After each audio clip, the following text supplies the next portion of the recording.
Alright, we appear to be live. Should be good to go. So, hello everybody. Gonna be jamming some more Death and Taxes today as the... Oh crap, did I put it in the title? I did not.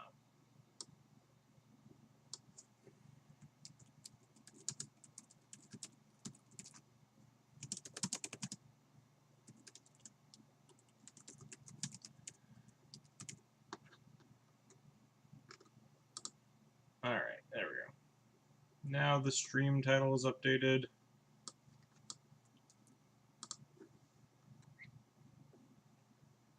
Anyway, I'm going to be playing the same, just more Legacy, Death and Taxes, pretty stock lists. I think I'm done kind of messing around until these, like, couple of tournaments. I kind of, like, get them off my plate. I have, not this weekend, but the following weekend, there's a win-a-buy for the 40 Duels tournament. I think I'm, like, on the 30th or something. Yeah, the 29th or the 30th, I think it is. And if you win that tournament, in addition to whatever prizes they have, you can like win a buy to the tournament next week, which is this huge tournament where they're giving out like a playset of all dual lands dispersed throughout the top 16, I believe. And after that, about a month after that, I'm playing an Eternal Weekend. So kind of got to do a lot of practicing. And I had some chats today in the Discord about like different deck building decisions, and I wanted to make a couple cuts and additions, which involved a third Recruiter of the Guard in place of that. It also involved a Fairy Macabre in place of a Surgical. And it involved something.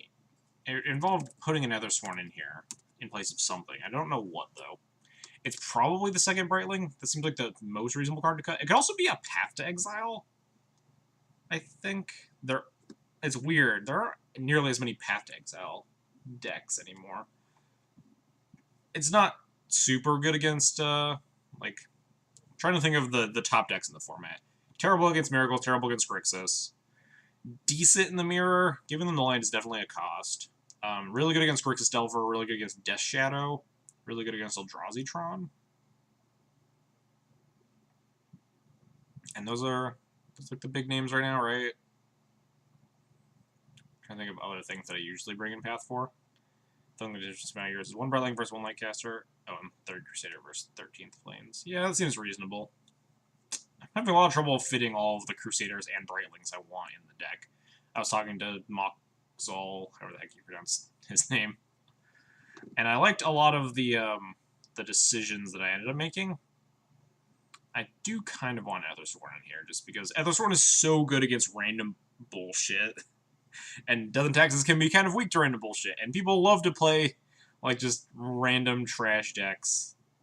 You play against them more often than you think. I also like, especially with a third Recruiter of the Guard in the 75, I enjoy having the ability to have these, like, more powerful tutorable bullets. His name is... Just at everybody. Oh, crap, I forgot to add... I was gonna at you when I posted my going live thing, because it's at Darkview Day, but I totally forgot.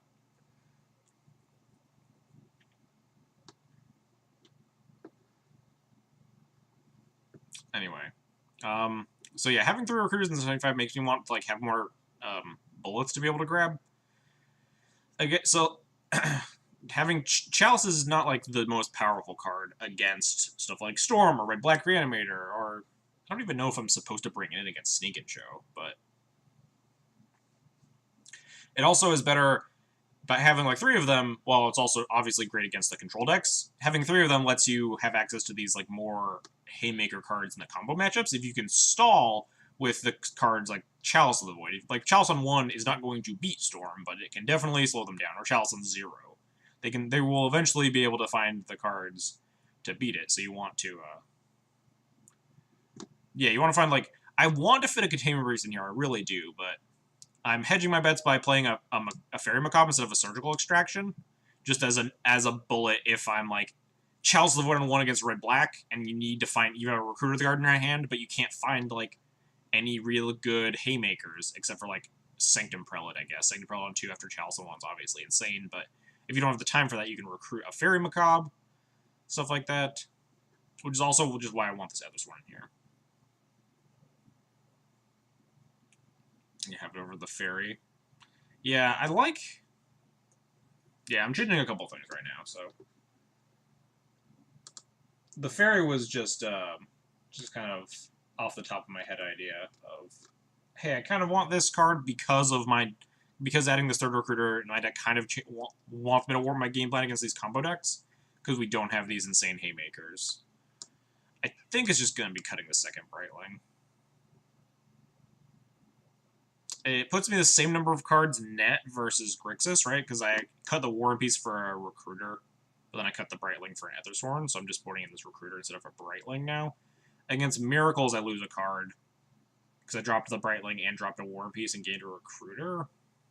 So maybe I don't like this, but I'm still messing around with what exactly I want. Let's see if I can update this list. Last time I tried to add I guess it was adding the Brightling to the sideboard that just totally broke Stream Decker. It just like couldn't function. So let's put 0 Brightling, 0 Sword of War and Peace, 1 Surgical Extraction, 1 Fairy Macabre, 1 Recruiter of the Guard, and 1 Ethersworn.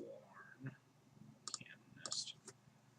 Until I was playing Chalice, I had 1 Canonist and a second Prel on the board. Countdowns are generally stronger. Yeah, I think I'm a little bit like more scared of Miracles than I should be, honestly. Miracles is not nearly as bad of a matchup as something like Grixis. So 1, 2, 3, 4, 5, 6, 7 reasonable cards, and then like Leon Relic Order and Ethersworn are like, okay enough against Miracles.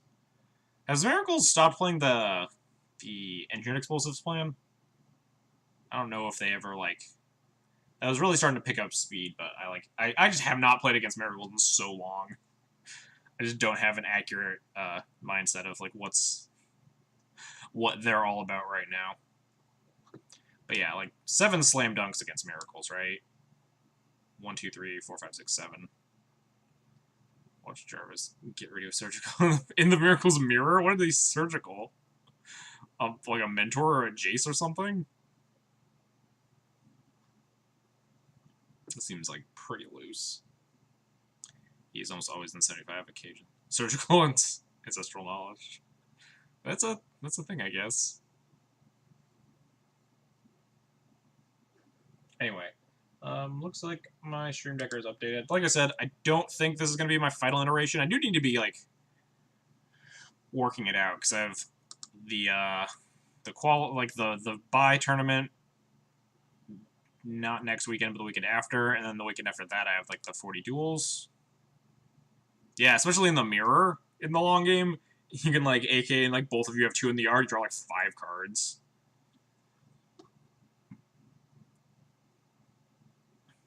I still do think there's like an argument to board in Surgical against Miracles as D&T, but still not like super in for it personally.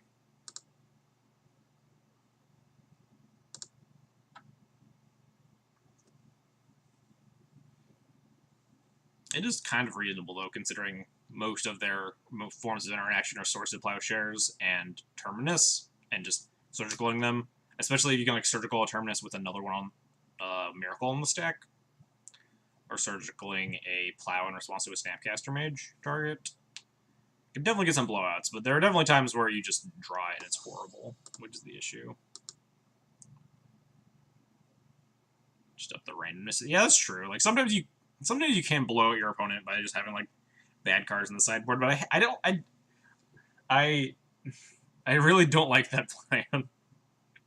Just makes me feel dirty, and I also like get super tilted when I get blown out by like really bad sideboard plans from my opponents. So I don't know if I can justify it to myself. I say that's pretty good. Vial, Thalia, or Port.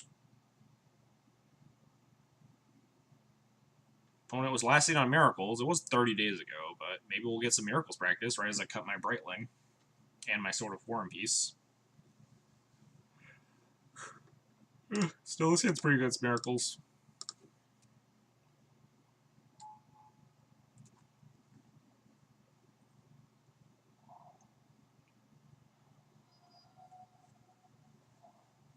That seems like Miracles to me. Yep, definitely Miracles. Cool. To snap targets or later terminus, but yeah, that's fair. Also with the Chalice plan, it's definitely even worse. I'm just missing one card versus Miracles. Recruiter the guard or Brightling. Do I slam Thalia? Probably not. Port does the same thing. Misses me 2 damage, but I don't want to get this Thalia to get like forced. Caracas? Oh, that's fair.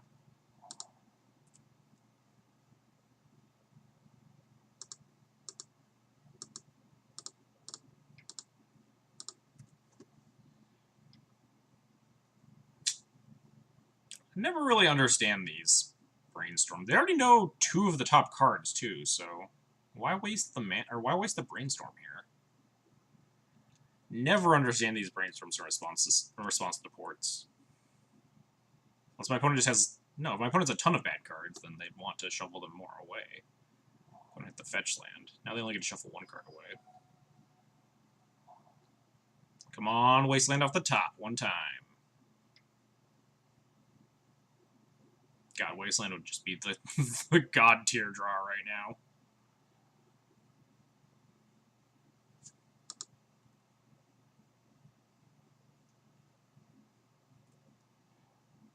Right on time, Mom. Because they think you'll play Thalia. They won't get to cast it later without eating all their mana. I mean, I guess, but why not let it get ported? And then they could, I guess, fire off the brain? I guess they can't really fire off the Brainstorm later. I don't know. Seems weird to me. So I could play Mom here. And then port this Tundra. Basically, I don't want to get this Mom plowed. So I could, like, port the Tundra, and then in their draw step, or if they don't float mana in their upkeep, Violin the Thalia. But that doesn't let me play Mom, or if I play Mom, I get that plowed automatically.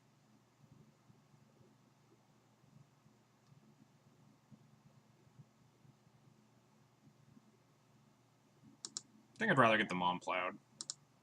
So just cast the Mom here. And then port the Tundra. If they plow the Mom, whatever. Actually, we're going to port the island, maybe? No. Yes, no, maybe. I'm not sure.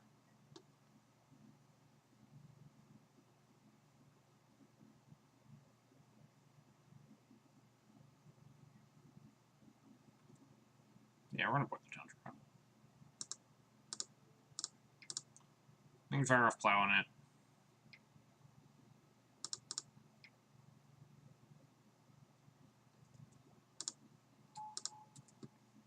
Port Tundra blanket Terminus. Well, I mean, I was gonna. Well, I guess if they Terminus Mom. Yeah.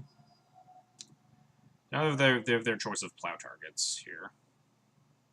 Going to the 40 duels event. Oh, cool. They're just pondering deal. Little scary if they can set up a Terminus here, but we could save the Thalia with Flicker Wisp if we want. Or again, we could just draw. Also, we could use Flicker Wisp to potentially stop a Terminus. Flicker Wisp on a land plus a port. They shuffled, so never mind.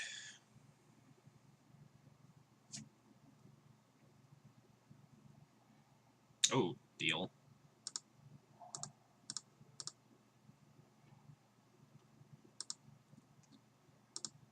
It is Beatdown O'Clock.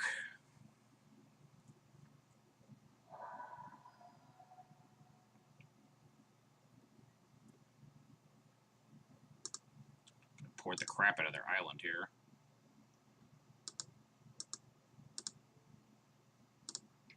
We get like blind Terminus, which would be kind of garbage, but such is life. I think I'd still just like Flickers this Thalia. The best time of day. I guess we can't actually get Terminus because we have Thalia to play. Never mind. There are no. Yeah. there are no downsides. Opponent's just, like, getting brutally murdered. Oh, time to draw Wasteland number 2.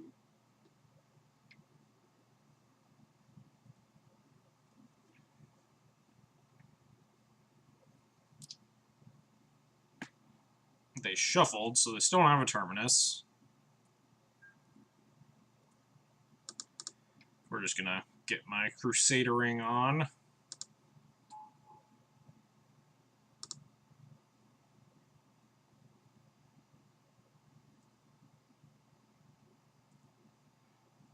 Oh, geez, Recruiter. That is an exceptionally good draw. So I don't think I'm supposed to play with our Blind Terminus, because we can just rebuild, too, with a Recruiter Flicker Wisp. There's a chance that I could just hit them for 6, put them to 9. I actually have Lethal, so maybe that's the plan, is just Flicker Wisp. Because I have exactly Lethal, right? Hit them for 6, put them to 9. End step, Vile, Flicker their Tundra, and then upkeep, port their Plains. Or their island, it doesn't really matter. They just, like, can't Terminus me. Then they just die. Because I have Lethal with a Mom in play.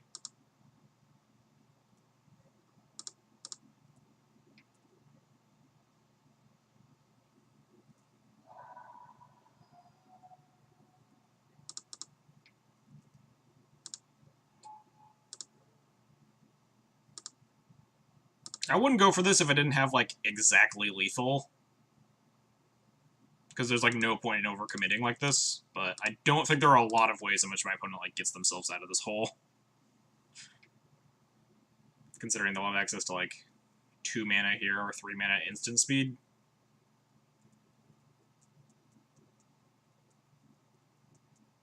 With a Thalia in play. I can still set up Terminus on your upkeep if they have another port. No, it takes too much mana, right? Yeah, because if they go land Portent, then the Tundra comes back and they only have 1 mana for the Terminus. Yeah, they just got horribly murdered. Alright. Chalices, Cataclysms, Council's Judgments, Extra Recruiter, and then, like, maybe this Relic Porter. Still don't think this card is, like, quite worth it. Anyway, what am I cutting?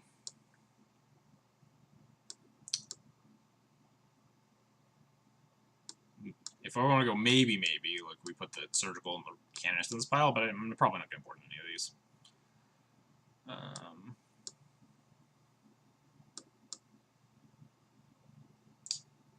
Does this look...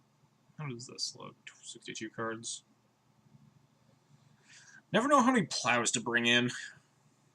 Just in the blind, like, 2's usually a safe number. There have been a lot more people playing, like, more, whatever they're called, Monastery Mentors recently, though. So, like, 3's not bad. Yeah, I could cut, like, GTA plus A Stoneforge. That's not bad. Yeah, I don't hate that now that I also have, like, no War and Peace, so, like, shaving a Stoneforge isn't the worst. I'm less all in on, like, the make infinite dudes with Recruiter and just put a sword on them until it connects.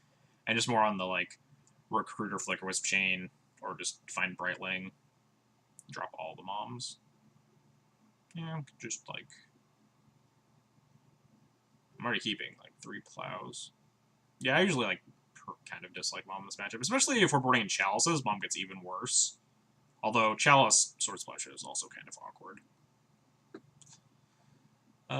Could, like, leave in Stoneforge GTA, could leave in, like, Crusader Revoker, if I cut all the moms. Could board in, like, one of these cards, but probably not the Surgical on the Chalice plan. Never really liked Revoker in this matchup. Crusader's like a very medium beater, especially with no War and Peace, to just murder them out of nowhere.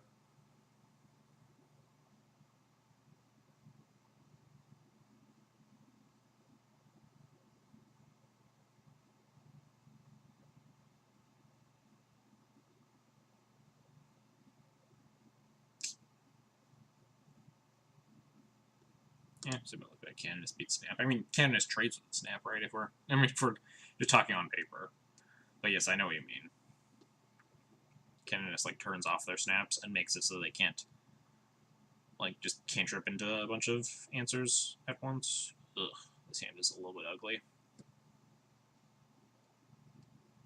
Violent Ghetto.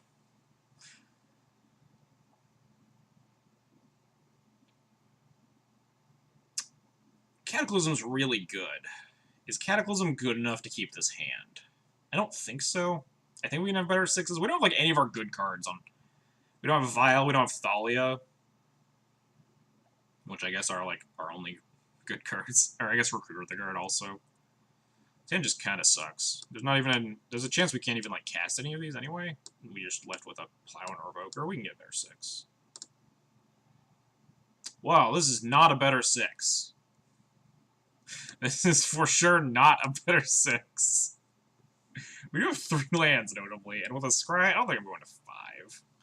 I think I'd keep this. And Jace with, like, Force back up for the Cataclysm. I think I have to keep this and just bang on this Cataclysm, kind of bailing me out of this game. And we want 1s and 2s. Luckily, we'll just top deck Vile on turn 1, because we're a good Magic player. We're a professional Death and Taxes player. So you always top deck Vile when you're on the draw on turn 1.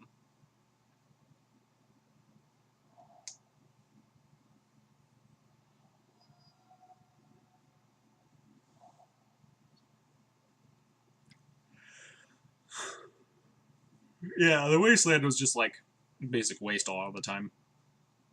My opponent did have 2 Tundras. I don't know how many the back to basics version usually play, but I've seen Miracles lists that play 1 Tundra, so. My least favorite thing about Portent on Moto is that it just puts a trigger on your turn. We're just like drawing into our 7-card hand. Top deck the Prelate. What was the other card in our hand? We need to draw like Revoker and Sword Splashers now. Ooh, Chalice. That's pretty good. My opponent doesn't have Counterspell mana up. I'm a little concerned of just like force into like Mentor or something, but we're just not gonna beat that, so.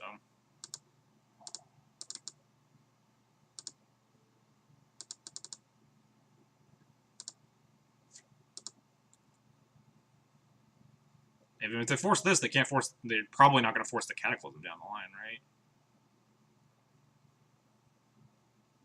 Predict. Haven't got on the ancestral knowledge train, I suppose, or whatever. Force pitch back to basics. That's kind of a win, right?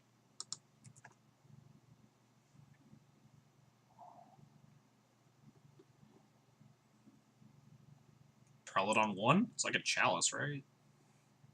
If I like Prelate on 1 into a Cataclysm, it's pretty strong. Oh yeah, that was a good Chalice. We needed to get a force out of their hand eventually to land this Cataclysm, because that's like my only path to victory.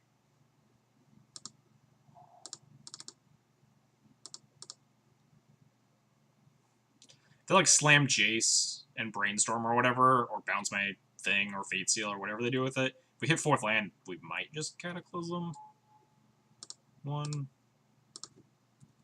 Luckily they didn't have a Mentor, so, or they didn't want to slam the Mentor. Yeah, that's the. I guess the best case is that they don't play a Jace, but best case that they have turns 4 Jace here, which I guess not. We could play Ballista and then attack with the Prelate. It protects us from like just snap blocking. Alternatively, I could just like play a Flicker Wisp out as a 3/1. Go away, Del. Ballista also, if they don't have a snap, is a card I can keep off of through a Cataclysm just as an additional beater.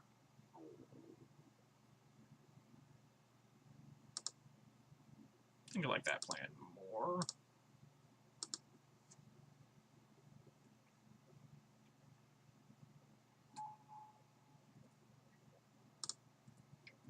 Well, yeah, so if they don't have the snap here, then, or they don't want to use it yet, then we can We can just keep sitting around here, hopefully find a 4th land, and then keep these 2 beaters in play. If they terminus me, kind of a bummer, but what can you do? I don't think they have a terminus set up, so they just blindly drew.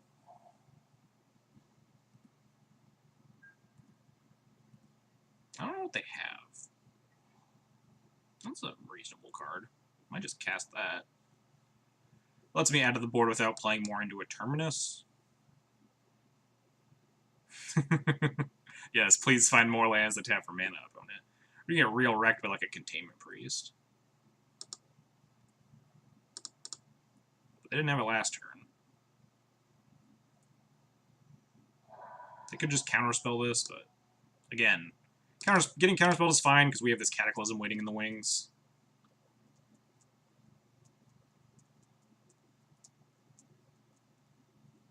They could hard cast a Force even if they want to fetch. Deal. Guess this means I can't keep the Ballista, but I'm kind of fine with that.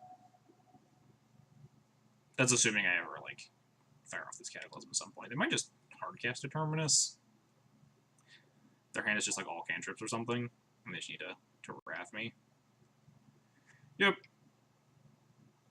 Man, I really hope... Actually, no, Cataclysm won't even be that good here.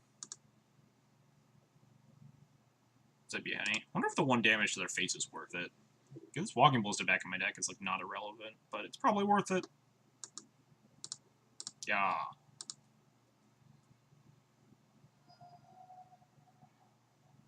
Damn it. Can we draw a 4th land, please? This gives me a turn to cast a creature before we maybe... I don't think my opponent actually does have active bases like they showed me. So we're going to flicker this port. It doesn't represent Plow, but I'd rather have my land untapped in case they like back to basics me or something and we hit 4th land. We really want to get this Cataclysm going. Now that we have threat and they have like 900 lands in play.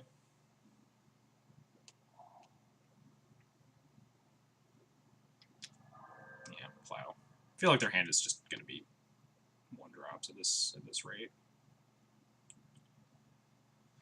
What am I even recruiting? The Prelate again, maybe? Prelate was pretty good the first time. Could just recruit another recruiter and just have infinite things to try to put the sword on.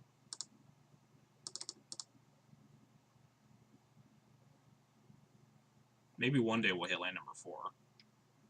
Let's go like hardcast Force here. Sure. Gotta play Spider-Man. Dope. I've been playing that. I need to play it more. But it's been real fun. Search for Escanta. Alright. Well, that flips.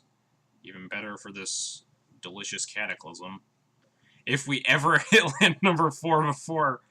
So we've drawn 8 cards. We just legitimately have not found a 4th land. We had all these lands in our opener. We scryed to the bottom, too, so we saw like 9 cards.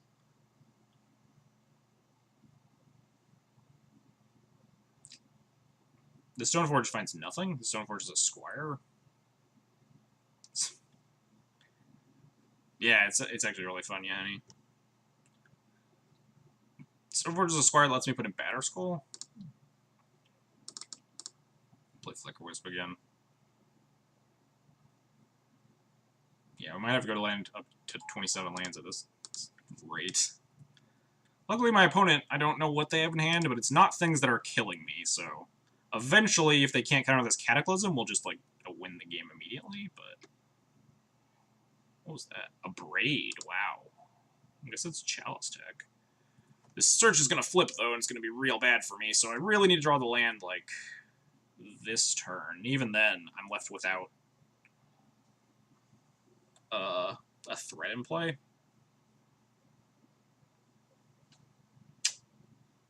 I don't think I can let them, like, activate this Escanta multiple times, though. I think I just need to slam the Cataclysm, keep a Plains, and then just, like, find another land before my opponent does, which seems pretty reasonable, considering my opponent has 1, 2, 3, 4, 5, 6, 7 of their mana-producing lands out of their deck.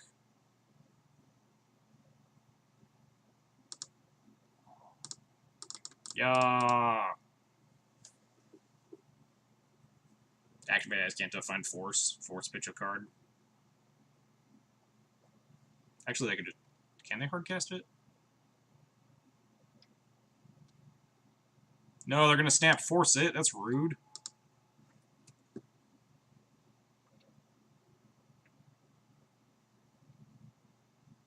Guess we could have wastelanded the search for Azcanta, but.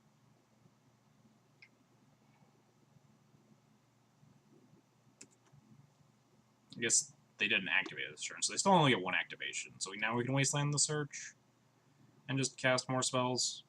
Definitely not out of this game yet. Yeah. Oh man, really wish I had a Cataclysm.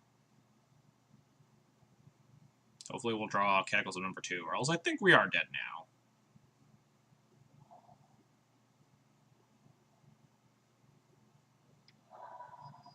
Right on time, Chalice of the Void.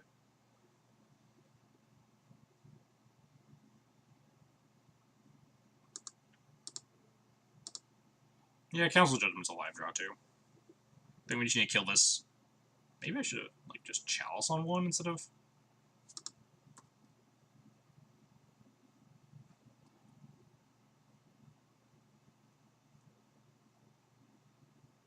They grabbed a Ponder, yeah. I think Chalice on 1 might be better than like playing a threat here. Just getting them off of like the ability to cantrip more than this. I guess they already have the Jace to brainstorm though. They have a Ponder in their hand, so this Chalice actively takes them off of a card. I think I'm okay casting Chalice here.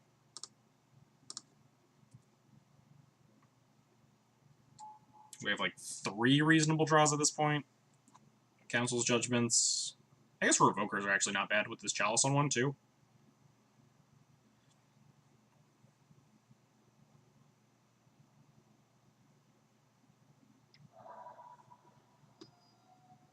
And these Wastelands aren't very good.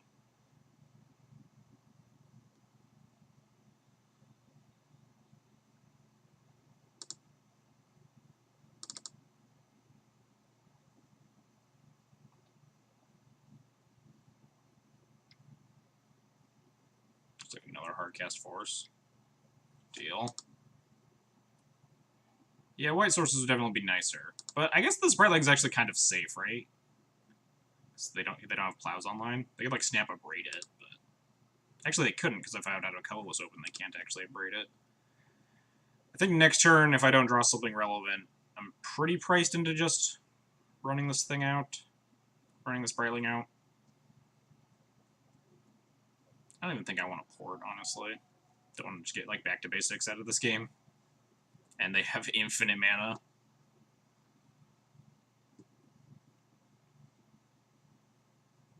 Cataclysm sure would be a nice draw to have. What a world that would be.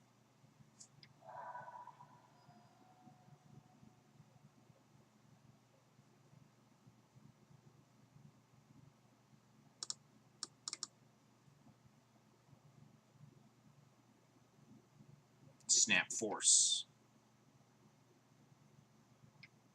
They left in 3 Force of Wills? That's a lot. Wait, they left it. Oh yeah, they just have all 4 straight up. Cool. Good to know. I wonder what they cut in this matchup then.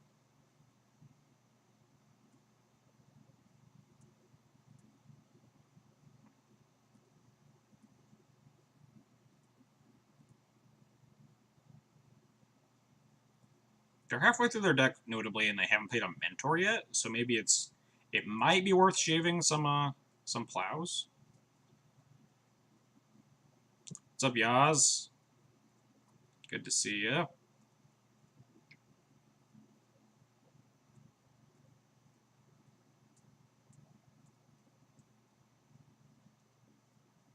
I haven't found a second Snapcaster either. They could like snap and braid this Chalice. Oh, never mind. I spoke too soon.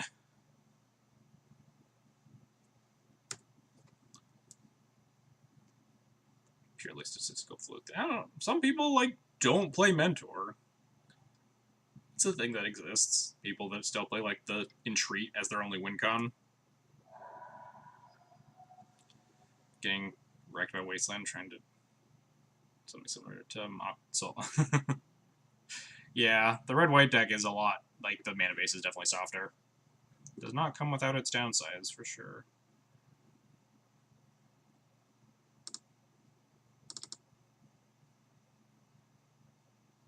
So this Thalia is probably just, like, getting plowed immediately.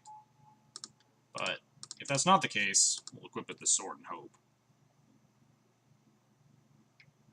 Yeah, they just plow it, sure. We could still draw Cataclysm and possibly win the game. They're out of Force of Wills. They would need a third Snapcaster.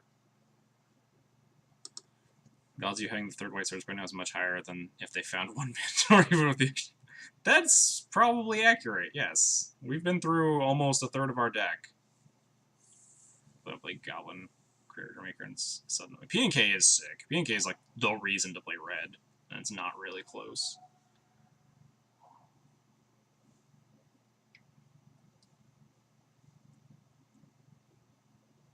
Creator Maker and Sun Demise are harder to make work because it needs like actual red mana, or Chalice, or Cavern on awkward creature types. Ooh, they're portenting me. Good call. They'll let me keep it. Nice. My next 3 draws are guaranteed to be gas. Maybe it'll be a white source. Hey!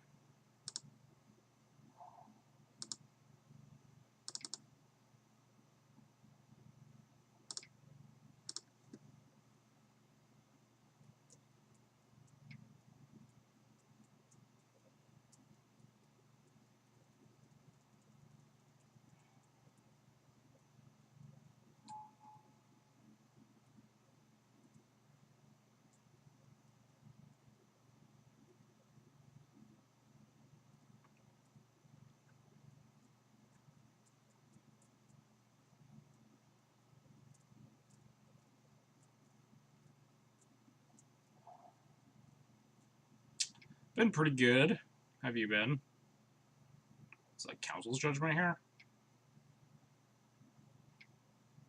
Yeah. How's facial hair and cats? Well, facial hair is just me being lazy.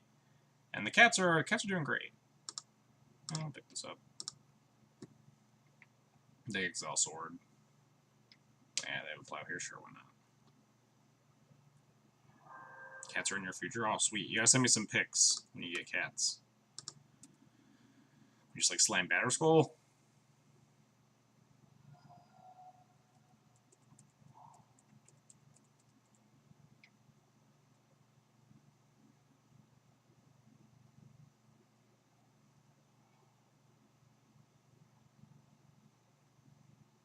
I should have pumped the, Mentors, or the Brightling's power by 1, gain an extra life here. Not that it particularly matters.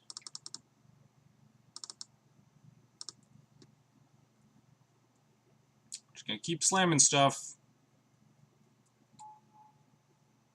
Slide your DMs with some kitty peas. So my opponent just like Jace down ticks on my creature every turn, we just lose, right? Guess we could draw like Recruiter. Or Revoker. Again, Revoker. They are now out of plows.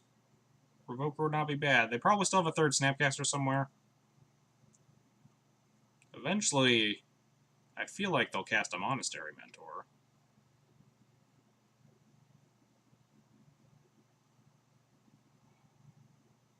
Shuffle.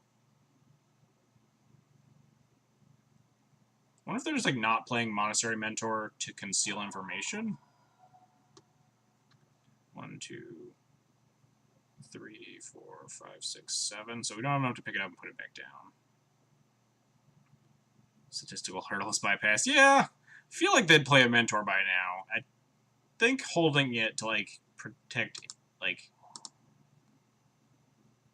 to hide info is like pretty irrelevant.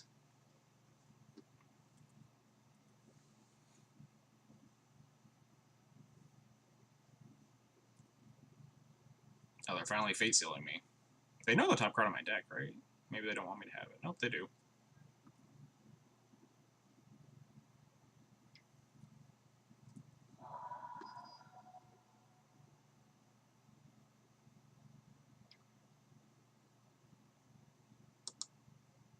I don't know why they're EEing on 1 here. Do they just like know I have a 1-drop on the top of my deck?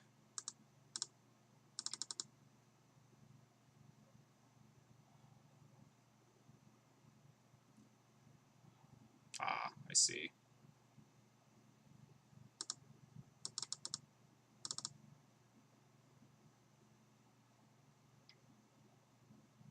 Third Snapcaster.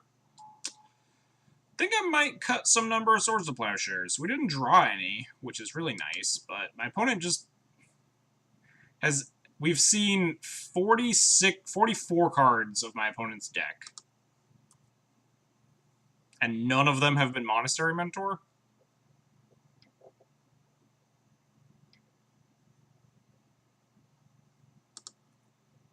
Yeah, and we have 3. We have 3 plows in right now.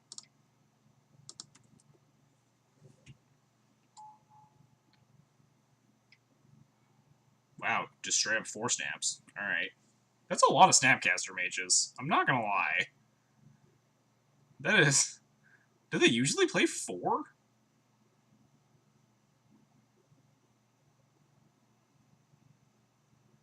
Cataclysm does not win the game now.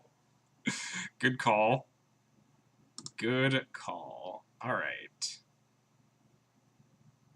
I'm not sure how many of my plows I want to cut, but it's definitely like at least 1. Oh yeah, I boarded out 1 Revoker. Because I kept in like 2 moms. 4 Snapcaster mages is a lot. Holy crap. These decks feel like they don't always play 4. We saw an EE. We saw a back to basics. Don't think that's enough for the Relic Border, though.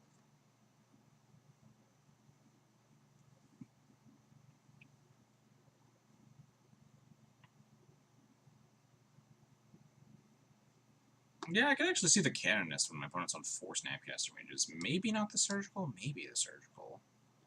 Is it time for, like, the Surgical Extraction tech? 4 Snapcasters is just so many. They're just gonna, like, board back. Like, they boarded out the Mentors game 2 to Mind Games me, and then they just, like, board in all these Mentors, and they're just gonna, like, destroy me.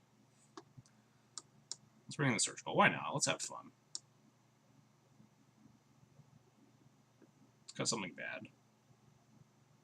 Revoker? Crusader? Crusader. Crusader's, like, super, super medium in this matchup. Let's board in this Surgical. We're gonna, like, chow some on them now. Yeah, we did not see actual factual counterspell. That's also true. Surgical Force is not unreasonable. Not really reasonable either, but whatever. Just run it back. I don't like Crusader. Yeah, Crusader kind of sucks in this matchup. It's just like a big, dirtily beater. It's possible that like the second Revoker is better than the first Crusader as well. And another not Vile hand. This hand's like too good not to keep even without Vile. We just get to like force check them on 2, and then we have Recruiter and Mystic and stuff. And this Council Judgment's very strong.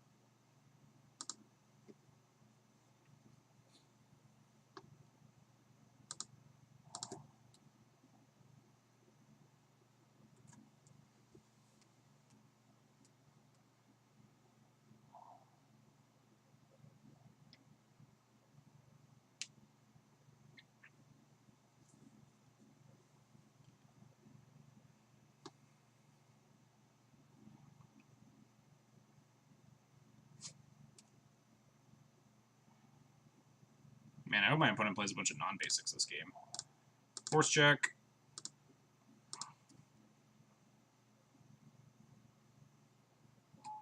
Nice. Good start.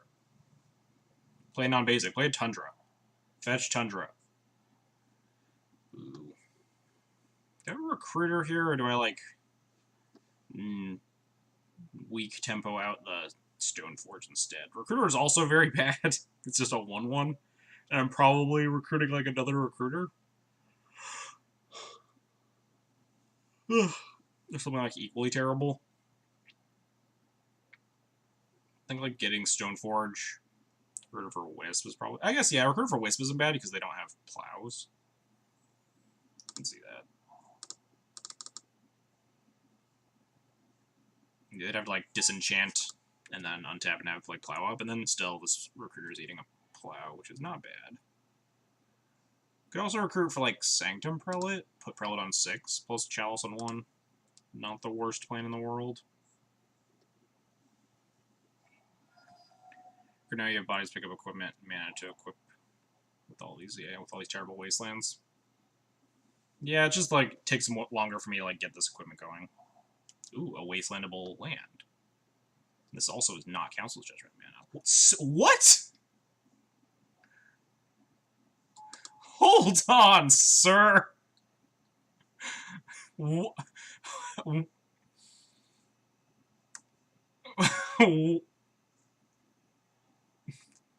What?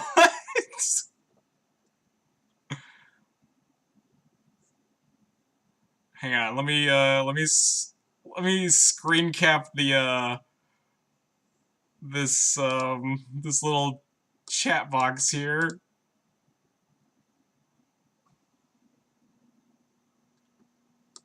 I guess maybe we will screen cap the board too.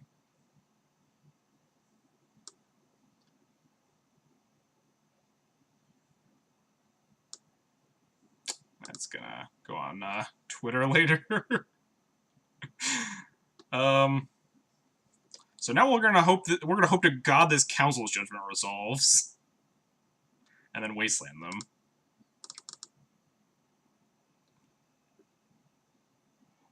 Thank God.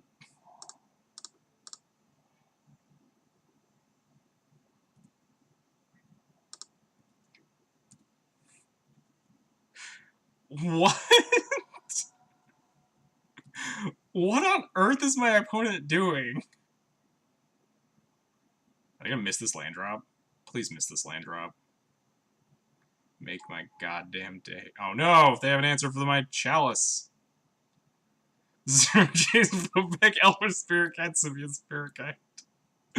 So now we get Stoneforge for Sword of Fire and Ice and import them.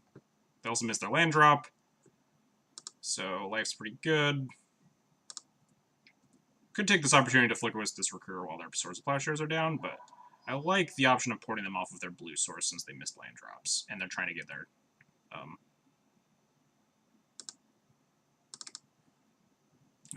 their cantrips back online.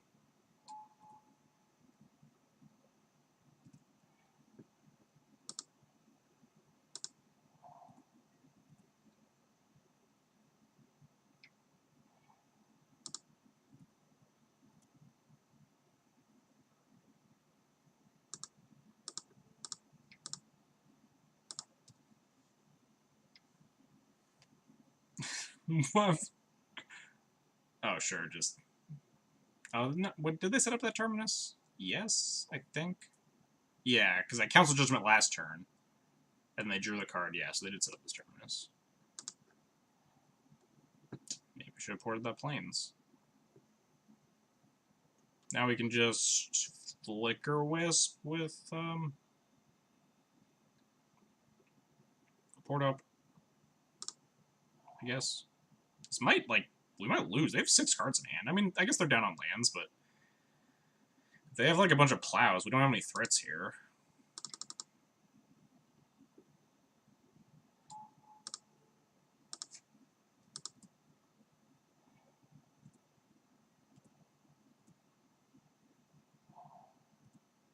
Don't think porting that the island up there was wrong, but definitely like a little bit of thought I could go into.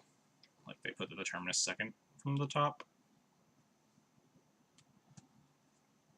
Ooh, this sword is pretty good here. Now we can play, or this Vial. We can play Sword plus Vial. I don't think I'm just gonna like play an equip. I really want to keep porting them. I expect to have an opportunity to flicker a recruiter. Now we stuck Council of Judgment at turn 3 shit. I mean, that's like a that's a pretty reasonable thing to have unexpectedly happen to you. Oh well shit, we have actual no threats now, so that's pretty cool. Luckily, they have no lands, so definitely have some options here.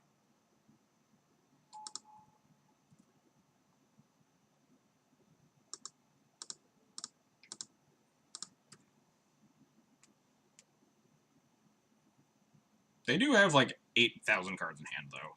So, Mana Screw usually beats Mana Flood. Hey. That is a threat that also finds me a second threat. Deal. Maybe I shouldn't have cast this. Like, it's, like, Force of Will pretty badly. Yeah. Maybe I'm an idiot. Perhaps. We're just not going to play this Plains, I don't think. Or play this Wasteland. Much rather than, like, try to fetch into a Tundra, considering their current mana troubles. Yeah, playing that Stoneforge is really dumb. Considering they have 900 cards in hand, there's, like, no way they don't have a threat. Well, this Cataclysm is, not the strongest card I've ever drawn in my life. Not gonna lie to you, chat.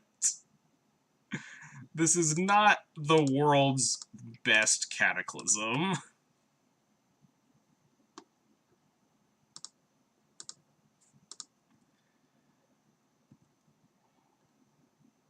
I think I'm going to stop playing lands, on the off chance we do end up Cataclysming at some point.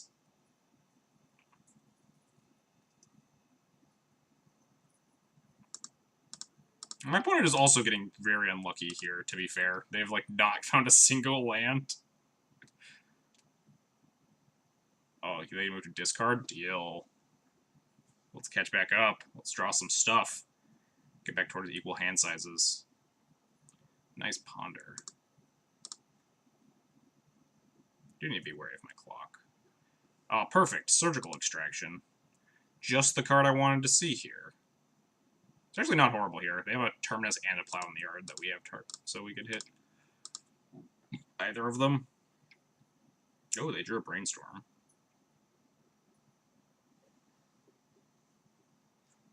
I'm just going to F6. Not worth my time trying to hold up, like, the Surgical for something that I'm just not going to Surgical.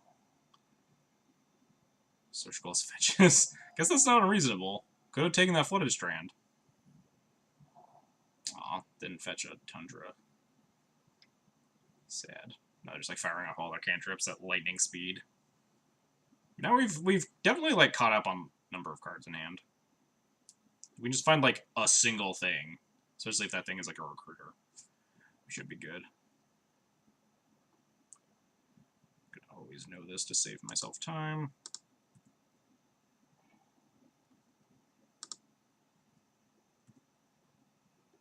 Yeah, this is a pretty bad flood here. Also, Surgical Force if we, like, really need to resolve this Cataclysm.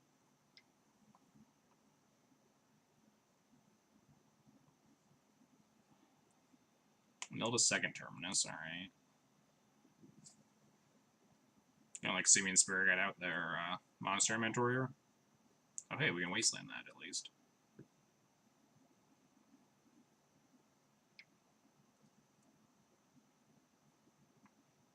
Probably would have won this game if I had just not cast that Stoneforge.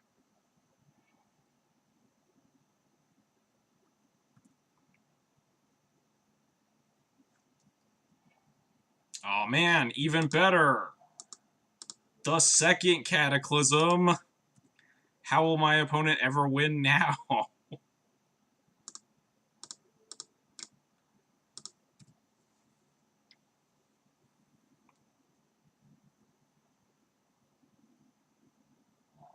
If I have to Cataclysm, I have to, like, blow up my own Sword of Fire and Ice, too. I guess I might just blow up the vial because we have so many lands, but... You can, like, mentor me? Oh, back to basics.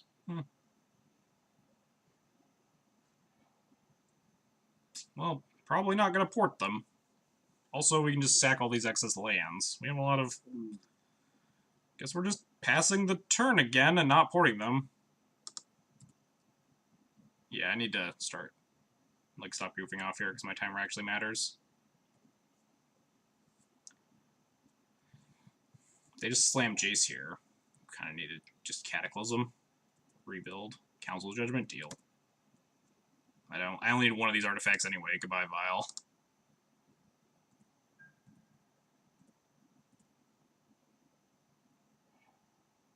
Flicker Wisp. It's a threat.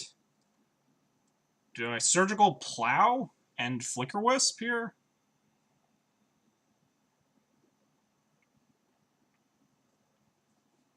I should probably stop thinking. Yeah, let's Surgical their Plows.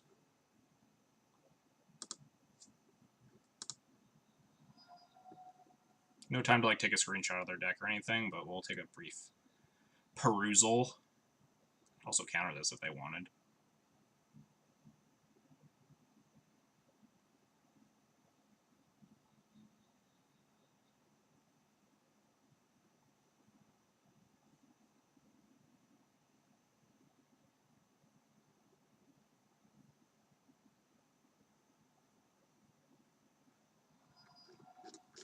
Surgical Pitching Snap. Alright, I'd say that's a win.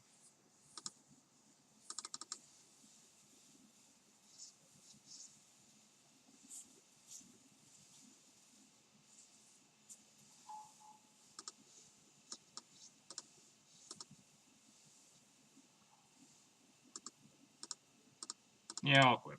These lands don't matter. I'm going to Cataclysm eventually. It's like tapping them isn't a huge deal. They like Terminus. They would need third Terminus. Plus, I don't even know if they know the top card of their library at this point. Looks like they do, because there's still like a waiting for here, even after the Brainstorm resolved. Oh no. Alright, cool.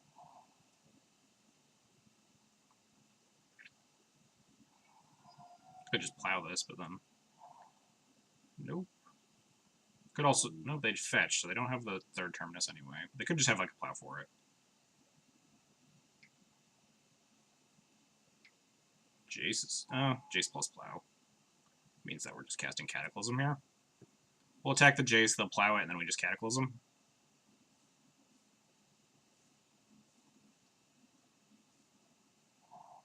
Yes, play more lands. Yes, fetch with it too.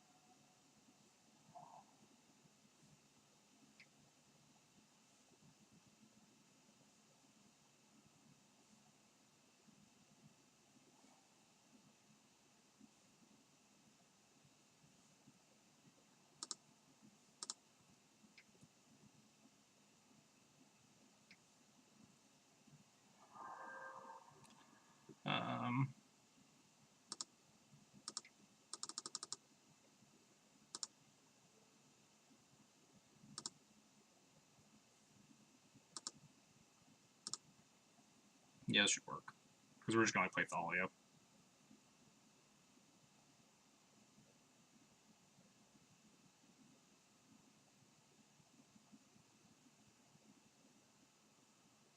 Oh, sweet, they just concede. Deal. I guess, like, getting quintuple Stone Rain and Hero's Downfall is pretty good. Alright, hang on. I gotta tweet this. Tweet this. Oh, that's, like, not a very good screenshot at all, is it? And, like, cut it off very awkwardly. Can we go back to that game? Can't get the board state, but... Oh no, where's the chat box? No. I've ruined it. That's probably good enough.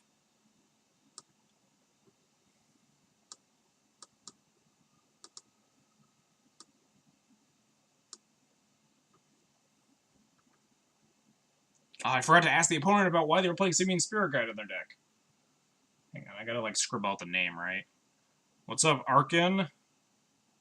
It's like common decencies. You're supposed to, like, scribble out their name everywhere.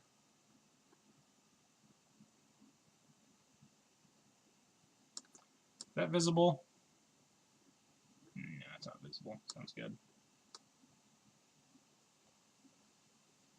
Sorry for the quality content here. We're just trying to upload this picture. Also something's happening. The Mason Clark. Thanks for the host. Hello, hello, everybody. Coming from the Mason Clark's channel. We're just streaming some Legacy Death and Taxes. I guess I'll do this in my free time. We just played against Miracles that turn 3 pitched Simian Spirit Guide, cast a Jace the Mind Sculptor. So I was trying to upload the screenshot to Twitter and post it basically everywhere. Because I'm very, very confused.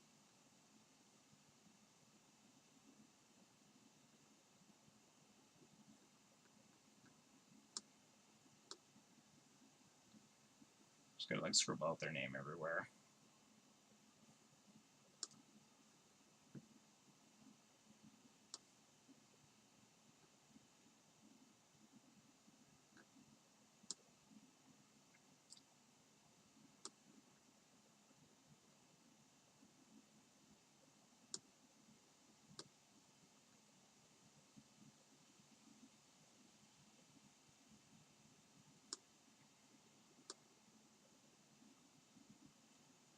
Alright, that seems good.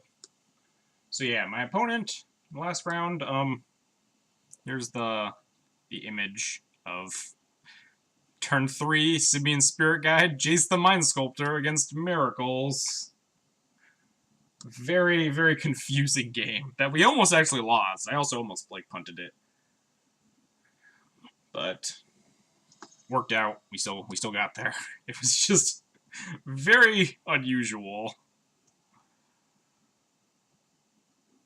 This hand sucks. This hand sucks a lot. It's much better. I don't think I want second Stoneforge. This hand's, like, pretty fair. Kind of want something like Thalia.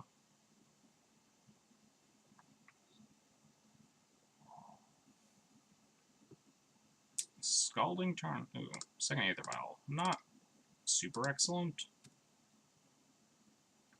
Maybe they'll counter this one, then maybe it's okay.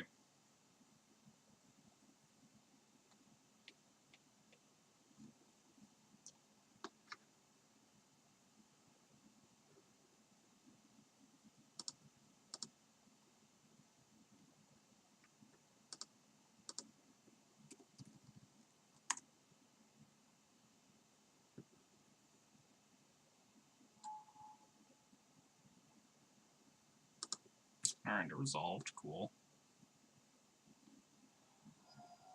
What are we playing against? Miracles again? Sneak? Grixis? Yep, looks like Grixis. In which case, this second Vial kind of sucks, unless this first one gets killed. I think I'd rather just... Would I rather just Stoneforge right now? Maybe I wouldn't. Stoneforge or Aether Vial provides stuff to discard, but also with the Stoneforge in play, they're just gonna, like, their kick command's already pretty taxed on targets. So maybe it's fine to Stoneforge for Sword and Violent Mom here. Yeah, I don't hate that.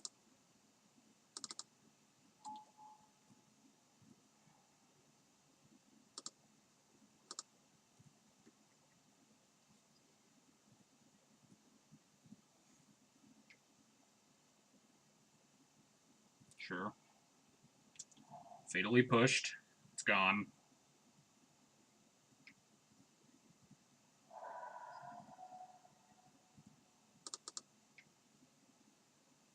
Get him with his mom. I'm also getting fatally pushed. Yes, or bolted or something.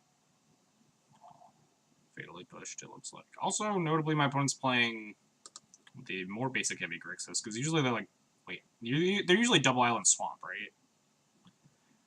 Double swamp isn't something I see too commonly.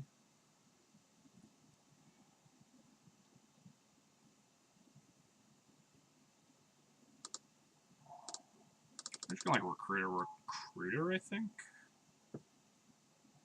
Could recruit Crusader. I think I like recruiting Crusader next turn. It's like cast Recruiter, Violent Crusader, or something like that. Or just like recruiting Flickerwist, depending on the timing. But I think I just like amassing an army of 1/1s.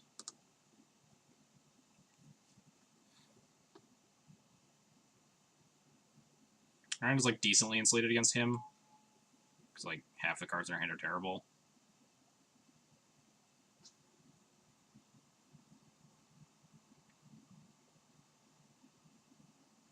They have not cast a single Lightning Bolt yet, which makes me not super inclined to go for a Crusader. They also currently can't cast Lightning Bolts, but they haven't made that land drop yet. They've been like actively fetching out a bunch of basics, so I don't think they're like very restricted on their mana.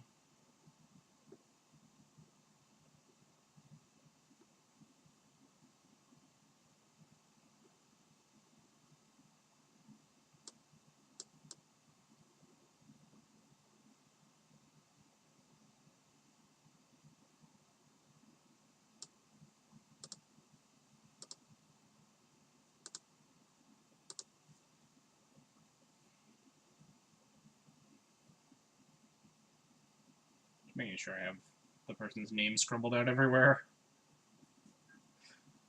I'm still just in shock from that Simian Spirit Guide Jace. Just have no idea what I was expecting to happen.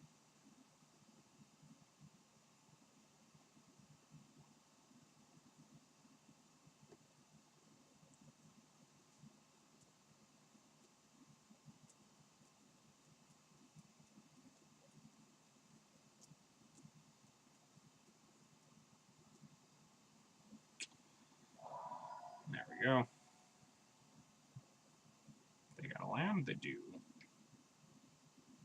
What's this? Baleful Strike number 3? Oh, Gurmag. It's kind of scary.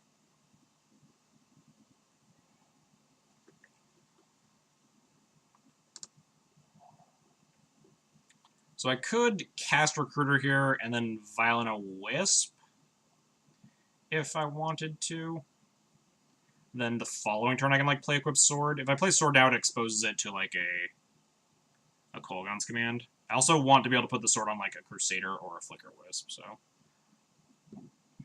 They have 3 cards in hand.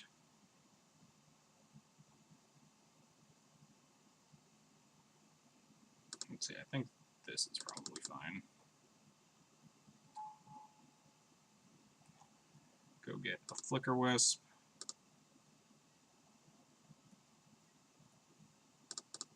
End step. Flicker Wisp or Recruiter.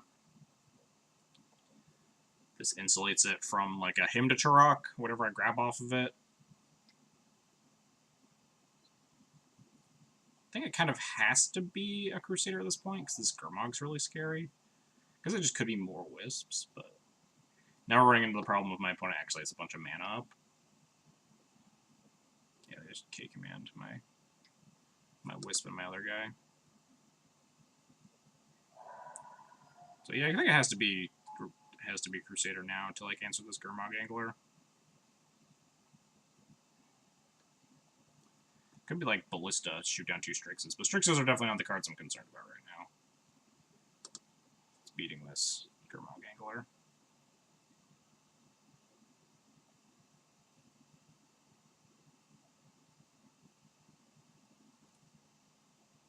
Could just Crusader plus Revoker and hope my opponent doesn't have a Bolt. Because if they do, we just lose. Oh, there's 2 cards left in hand. Yeah, we just kind of have to hope at this point.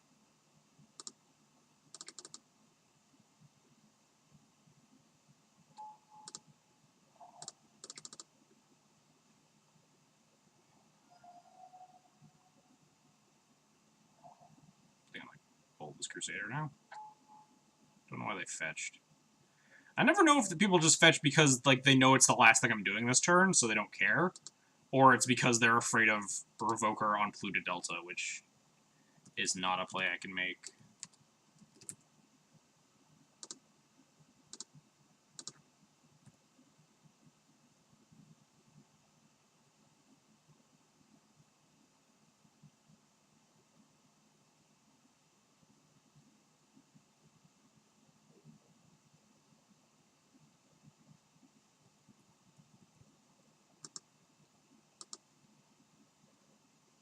I can actually just tag with these 2, put them in almost lethal range with this.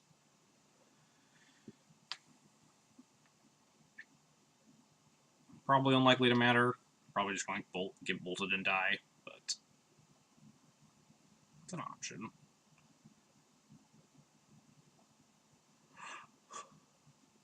They shouldn't bolt now. Yeah, bolting now is not a good idea. I would have attacked with both recruiters had they not bolted here. And I'm going to just attack with 1 recruiter. I'm just going to chump block the Gurmag with the other one. Hopefully drawing like a Plow or another Crusader. We have 6 things that could get put in front of this.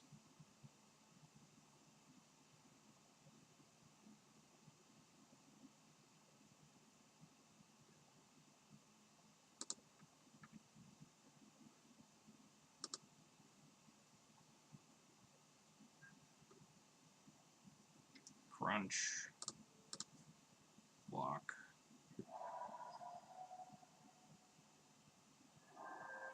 Still Hopefully I don't have another K command. Or a Snapcaster Mage.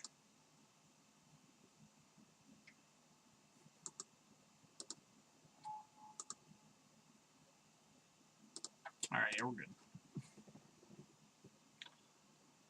Hard to beat multiple K commands against Grixis, especially pre-board. Just the name of the game. So now we get to board in. Whatever. Rest in peace, Cataclysms, Council Judgments, and another Recruiter. We get to cut Revokers, Plows, and like a Wisp is probably fine. Wisp chains are usually not. Drag and drop 5 times. Yeah, it would just like wouldn't let me put the rips over here for some reason. Just like had to put them in this column, whatever. I'll just like cut a Wisp. Could cut like the Prelate. Prelate's not great. Fourth Wisp isn't super relevant either. They both have their upsides and downsides. Being able to like tutor for Prelate can also be relevant in certain instances. I think this configuration is probably fine.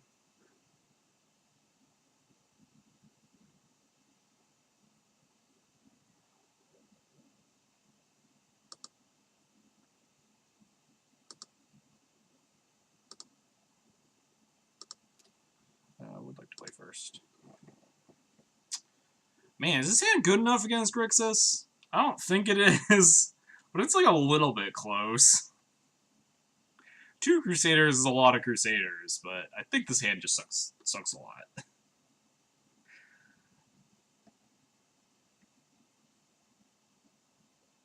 They just have like Bolt, Snap, Bolt.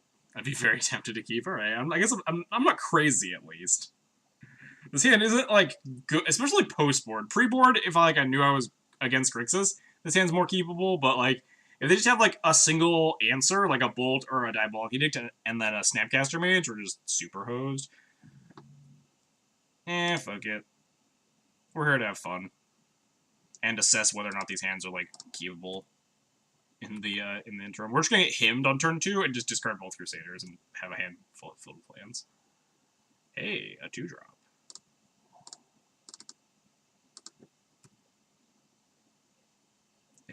If they hit me, they're 100% going to hit both of these Mirren Crusaders. And I will be mad until the end of time about it. Please someone clip it. They're gonna slam him here. And I will be bodied beyond space and time. Out of existence.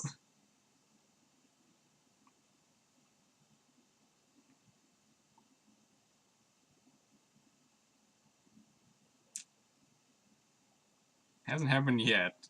Opponent's really tanking on what land they need to find here. Yeah, I mean, they could fetch basic swamp, though. They might find basic island. Oh, no. Uh-oh. Uh-oh.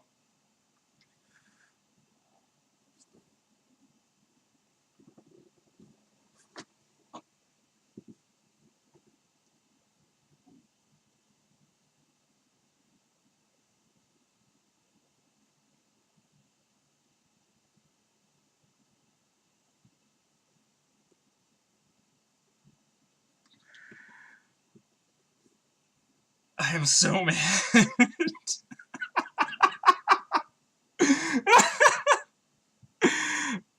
God.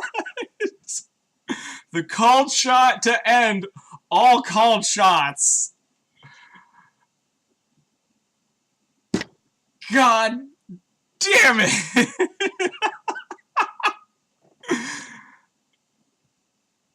Oh, man. That was the most painful hymn to Turok of my entire life.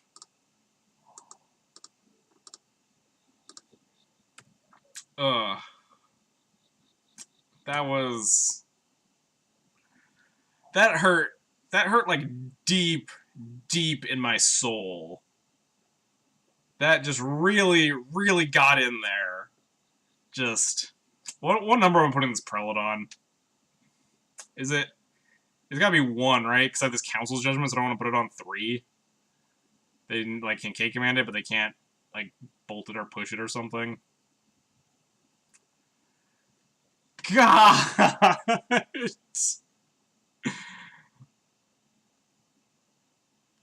Alright, later, Darkview. Have a nice night. Ugh. That was... I hope someone clipped that. Please... Please, if someone clip that, post it. It's diabolical this, sure, why not? I almost just conceded after that hymn to Turok. Just completely crushed my soul. Just like brainstorm, 3rd land, hymn me.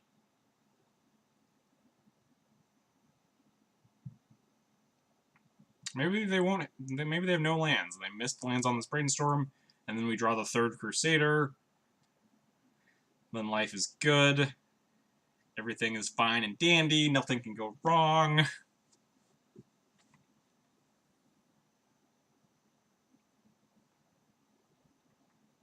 God. What are the odds on that? Can someone give me that? That's like...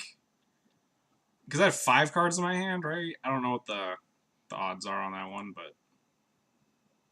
I don't imagine it's very high. It's like 2 and 5 times 1 and 4, right? It's like 2 and 20. Like 1 in 10. There's a 10% chance that happens, I think.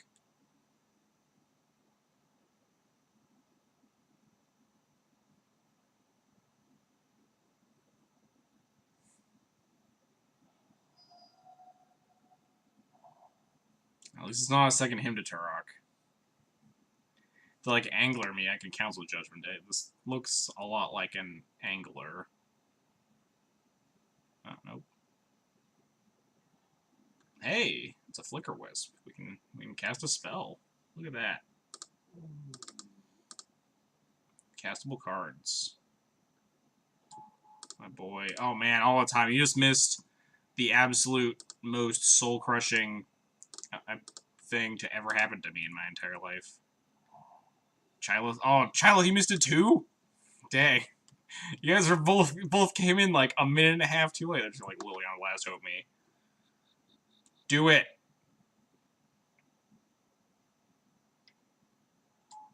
Snap Brainstorm or Ponder? This isn't the worst.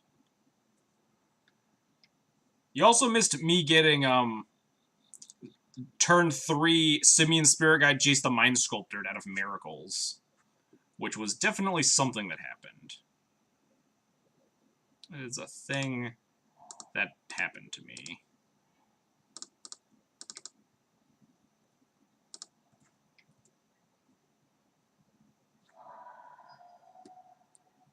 Three Crusaders. I can't fit more than 1 on my list. Yeah, I definitely want like at least 2. Like they're really important. All right, let me tell you how 3 Crusaders are, Chilith, because we just had. No, that was last round. We're playing against Grixis now, and we just had a hand of 3 land and 2 Mirran Crusaders, and got hymned for both the Crusaders. That's how good 3 Mirran Crusaders are, because now we have 1 still in our deck at least. Which bad cards are you gonna bug me about this time? All the time. I don't want to kill this Snapcaster Mage. I'm just going to K-Command. They can't K-Command kill my Wisp, at least. So I can pump it. Oh, they're gonna make me discard my Council Judgment? That's pretty relevant.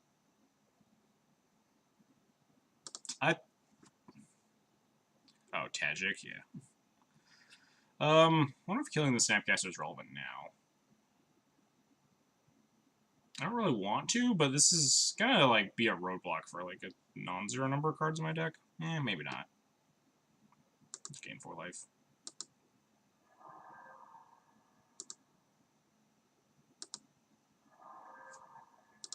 Miracles running Sphere guys. Miracles. I got the screenshot right here. Right, let me pull it back up for you, Chilith. Here you go. Here you go. Right there. Boom. Portent, Flooded Strand, Simian Spirit Guide, Jace the Mind Sculptor. Boom.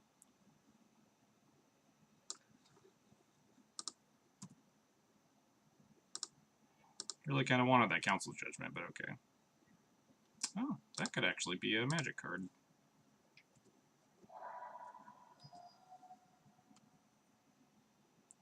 It's just standard miracles. Yeah, that's just the thing that happened. Don't worry about it.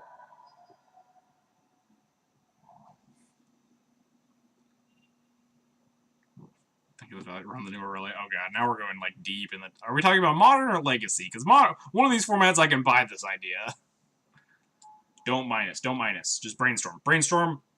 Oh, face seal me. Put a land on top. Land on top. Oh, boo. They topped the recruiter. Wow. But also consider killing the snap. The only reason you don't kill snap is because you're afraid of another K command. Yep, that's exactly why I didn't kill the snap. I'm not sure if it was worth it. Yeah, I don't know. Maybe my opponent has like a Marsh can. I'm gonna find the third recruiter at least, or I can find the third Crusader here. Find Ballista. That doesn't really do anything. I can find Thalia plus Caracas. Puts me off this Cataclysm. I think it's just gonna be the third Crusader. They're just gonna like hit me anyway. Snap hit me.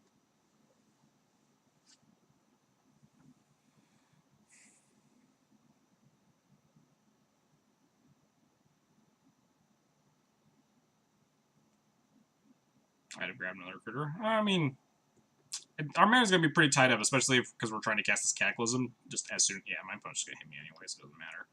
We just had all three Mirror Crusaders himmed, so none of my choices are relevant. They just like left in Gurmag. They probably have Bolt for this Flicker Wisp. Alright. I'm out of here. I was out of there after the him on the him on Double Crusader. So I grab another recruiter. Oh, so I can have the Crusader in my deck for future turns. So when they hit me, it's not as miserable. No, that game was over as soon as they cast him to Turok and hit the 2 Crusaders out of my 2 Crusader 3-land hand. Also, that game's over as soon as they like cast the second him to Turok. Like, it doesn't matter if I get another Crusader there. Losing the Cataclysm is like the Cataclysm was the only plan I had to win that game.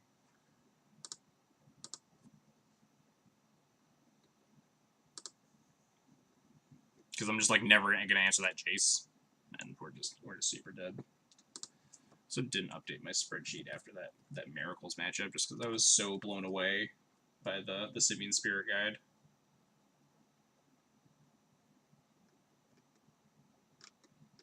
Yeah, grabbing another Recruiters is also fine.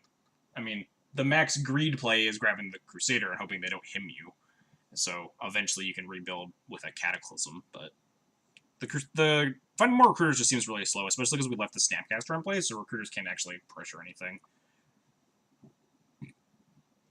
It's the safest play against like another him, but I think if they just cast him, we lose. So I don't think going for the safe play there is necessarily correct.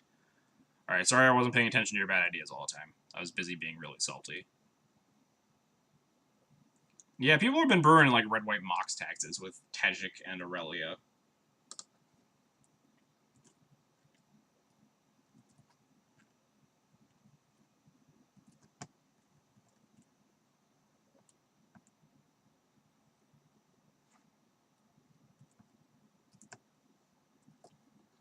Alright, where's Miracles on this list? There we go.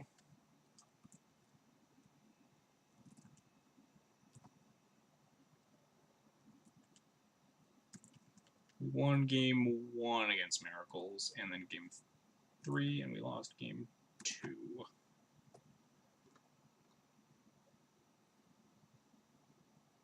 There's the no. I mean, it's a good jumping off point whenever you pitch an idea to me that I should probably not listen, and then remember that one time I had the pro read on that. I don't actually remember that.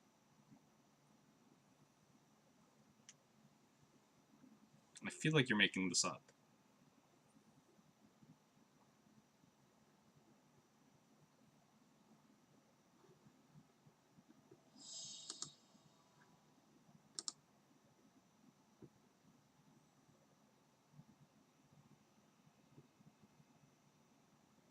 Oh, they didn't cast something turn 1, but it was I vaguely remember that now that you mention it. Yeah, that was the time you cursed me, right? I was like 2-2, and I was And then I was like, if this is elves, when you, like, called shot at it, then...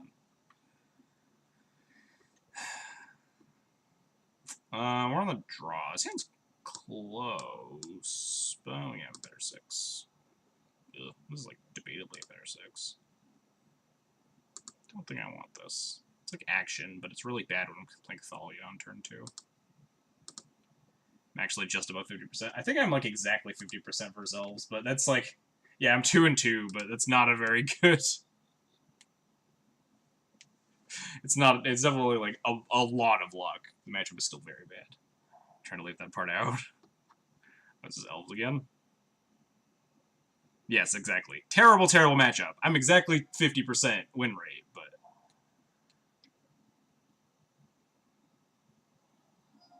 Oh, we're just playing against Burn. Deal. It's like way better matchup than elves. Especially with Mom and Thalia. Trying your blue-white blade list. I probably like don't have nearly the cards to build blue-white blade. I mostly keep my the cards I own invested in Death and Taxes stuff. Hey, this isn't a Searing Blaze.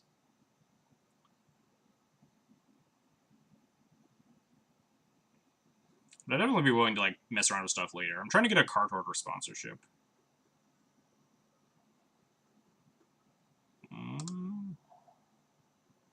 Guess we're just gonna play a Thalia into their one-lander with an active Mom.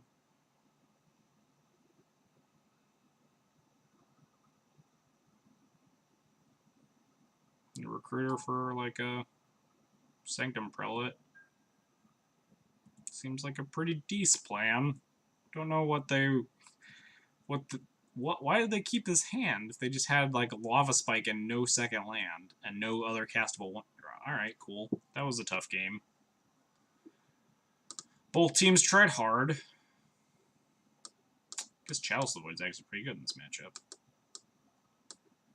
Aethersworn, Council's Judgment, Relic Order. I feel like the third recruiter is probably just like way too slow in this matchup. It can find some heavy hitters, mainly Sanctum Prelate, but it might just be super slow.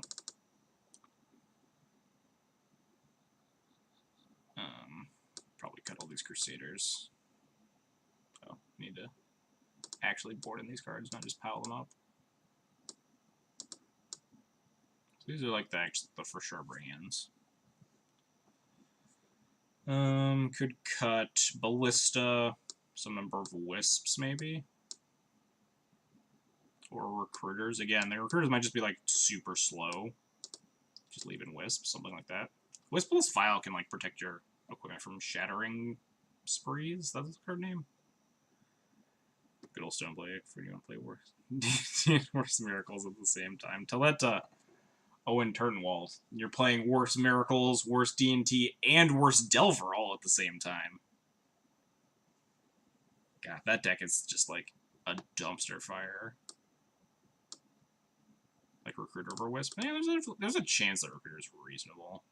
Just being able to find Wisp is kind of poor. Also buy that.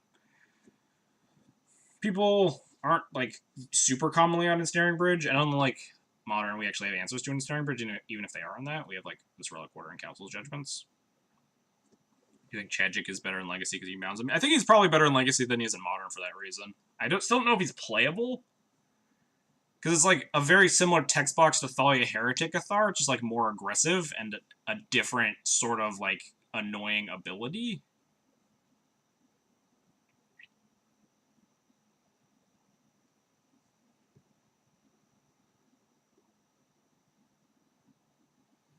Is it worth bringing the third Crusader though, or third Recruiter? I think I like having like one Flicker Wister Recruiter for in case of something that I need to flicker.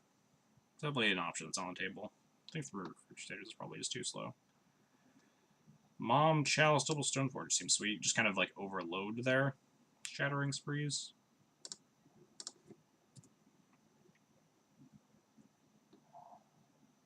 Just like Chalice on one. Stoneforge for Batterskull, Stoneforge for Cheetah.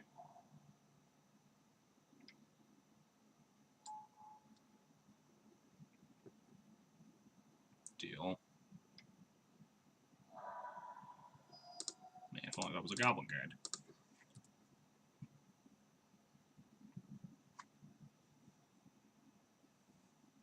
Holy shit, Chalice. Yeah, we're gonna get them here.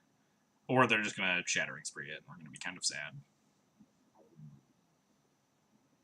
I didn't notice this jank. It's I don't know how jank it is. It's kind of been like pretty sweet technology. The theory behind it is that it's a card that can come in like combo matchups. Specifically, Storm is the big one, where like it's not garbage like Ethrone Canonist versus something like Miracles. Because Chalice on one against Miracles is also very strong still, or against like Delver or Death Shadow. Yeah, Searing Blaze is very likely and also hurts me a lot. But hopefully this Chalice just carries me to victory.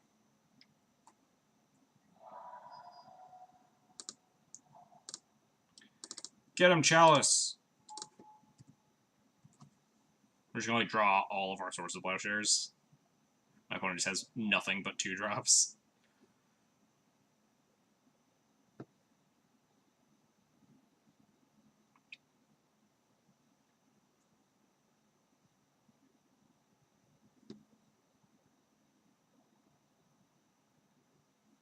He has 1-drops, and like, I'm just gonna shatter this.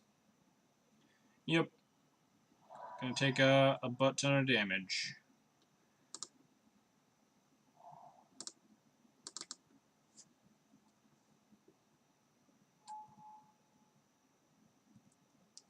I think we're actually gonna grab Jite here. If they don't kill this, or can't kill the Stoneforge, we could like try to play Jite and equip it and connect, because we might need to gain life fast enough. And if we need to grab Batter Skull, we can just cast the second Stoneforge and activate the first Stoneforge to put in the Batter Skull after that. So keeps my options more open. Would be nice to have like a Swords of Plowshares here. No, it doesn't have it for Jite. Yeah, that's the plan.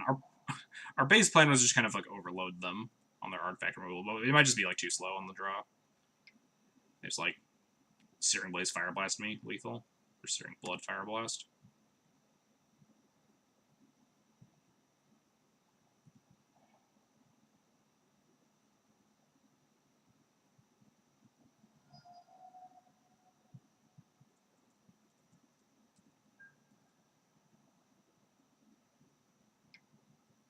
Yeah, we're realistically not beating 2 Searing effects and a Smash. It's just like Fire Blast. Exile Rift Bolt, sure. Ooh, Swords of Plowshares. Means we need to fade them having just like a burn spell in their hand and the top of their deck.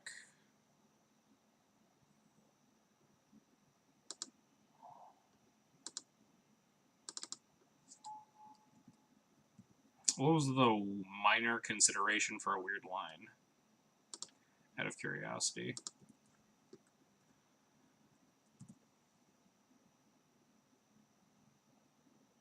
I guess I should just plow this Swiss Bear with the trigger on the stack.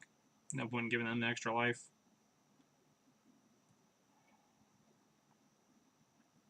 They just have another burn spell, we die, whatever.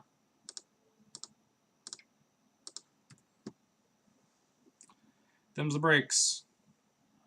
Waste the fetch, play Stoneforge to grab Batter Skull. Like, to play around another Searing Blaze or something. It's a line that I, like, not the worst. We got Searing Blooded, notably, so it wouldn't have done anything.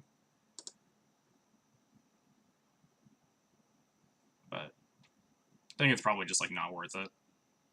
Trying to race to get these equipment online is probably the way we're most likely to win. Alright. Game 3.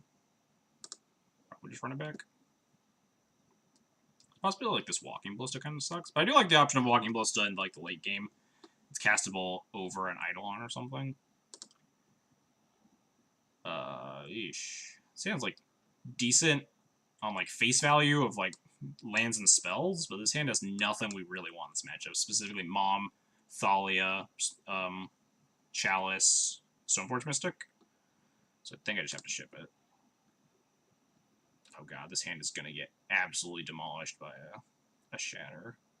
Luckily we can like port them on turn 2, so they can't shatter it for a while. I think I have to keep this. Snap off bottoming that.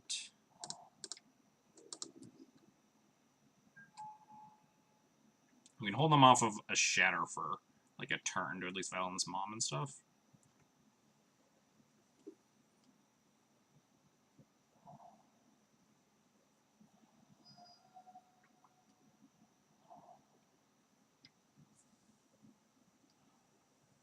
Rift Bolt. That's much better than them having a creature here. It's not super useful. I kind of want to play it so I don't get shattered a bunch.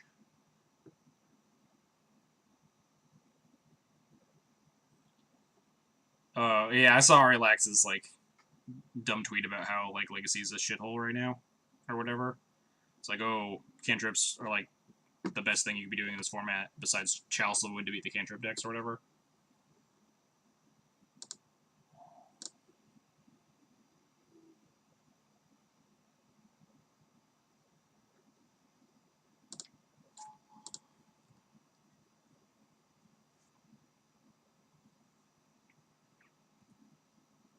So if they shatter this Aether Vial, at least it gets me this Mother of Runes online, and we'll have the second Aether Vial already.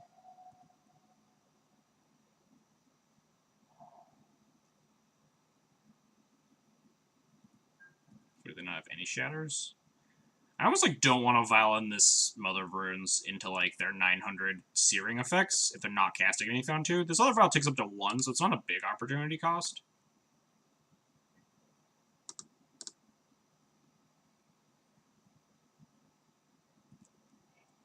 Ooh, Thalia and Port are both like really good draws here as well.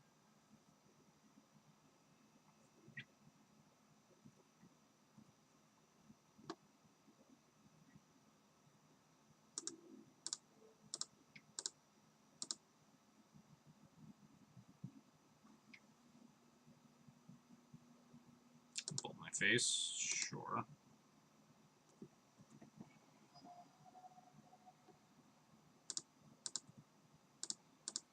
Now I'll put in the Thalia, so now they can't searing it, because they'll need too much mana.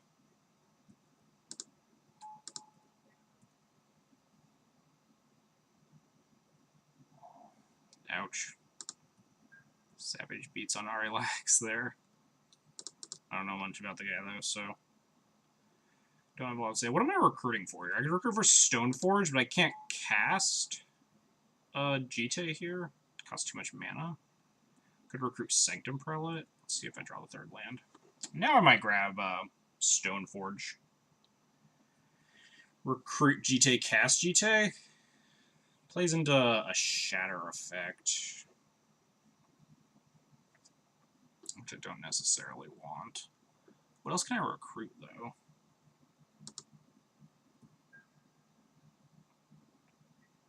Could just, like, recruit Batterskull. I mean, recruit the Stoneforge for Batterskull. Could recruit Sanctum Prelate. Could recruit, like, one of Flicker Wisp. Could also just cast the recruiter here, go grab Prelate on 2 to prevent searing effects. Is that good? Is Prelate on 1 better? Because the only searing effect that matters now is Blaze, and I have Mana to protect against that, so maybe I could... Although, I guess, like, Shatters is another thing I'm worried about, like, Shatter effects. Well, I guess not, because I'm really, like, not all in on the lands. Stupid bug. Get out of here.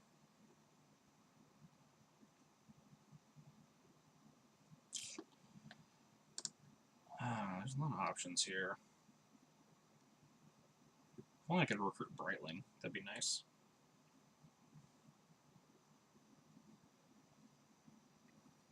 Like Ethersworn, but I don't really like that plan either. It's either Stoneforge or Sanctum Prelate. I think I like Sanctum Prelate just fine. My opponent's like has 5 cards in hand. Just Sanctum Prelate on 1 here. Turns off my path, but I don't think that's a huge deal.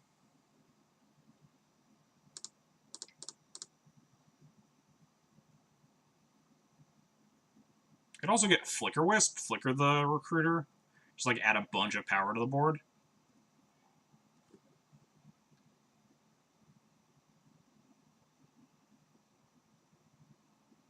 It's tempting, but I think Prelate's fine. Wisp, yeah, Wisp is kind of greedy.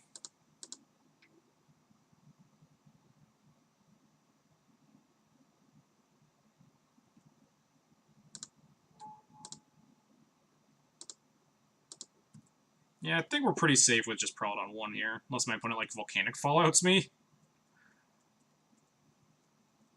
Then I'll be a little bit sad, not gonna lie. Just go, like, land Volcanic Fallout. Just, like, completely demolish my life. Wouldn't be the first time Burn has done that to me.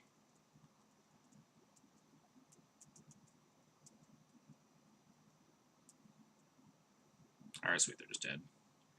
Like it on 2 because Blaze and Blood are on 2. The thing is that we already have Blood turned off because we have an active Mom, right?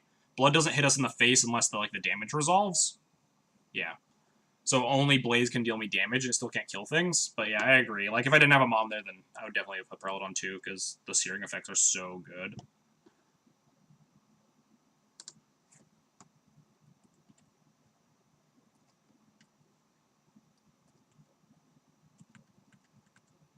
We won game 1 and game 3. And lost game 2.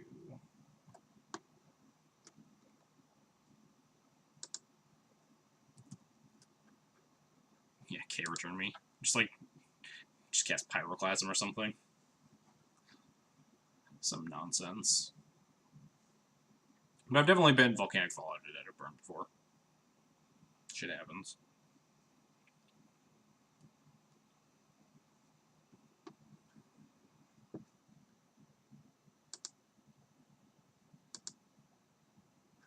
Did not want to do that. Thought that would open up on the other side here.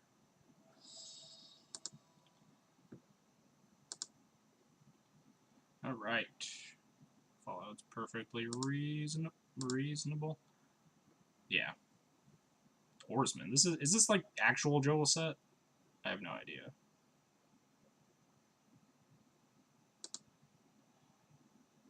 Yeesh, this hand sucks. Yeesh, this hand sucks. Stupid bug flying around. Can't quite nab it. I think this hand's also a mulligan. Maybe it's not. We have like Mom into like 2 draws at a land. 22 lands left in the deck. Like a Plow too. We're probably up against like Blue-White Stoneblade if it is Joel set. Skullcrack before. Yeah, when you like if you like block with Mom or something. And then they Skullcrack it. Rip. Is this hand gonna be better than a 5? On the draw, I think I'd say yes. On the play, nah. Double Flicker Wisp. This hand is like so far away from casting spells. Yeah, this hand's debatably better. I might actually keep stuff. My plan is just like Violent to Port. Nah. I think Joe is Oarsman 79, but maybe that's his Twitch. Ah, yeah, I got nothing. We'll find out. If my opponent's on, like, Blue-White Legends Stoneblade.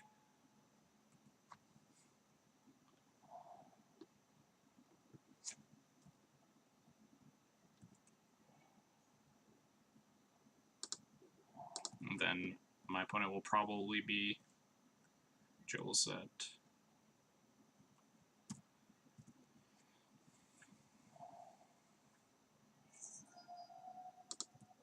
Looks like just Stoneforge Mystic. Yep. Yep. Maybe my opponent is Joel set. Should like find GTA here. We're probably gonna get put under pretty bad.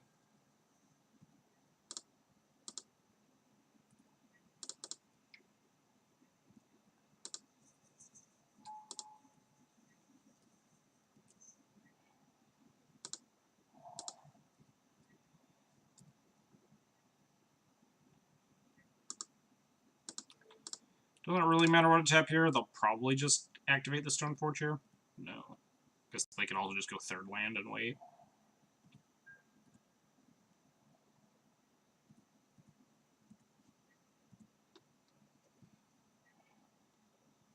Yeah, this Caracas is good against my opponent's Legends, right? That's how this works.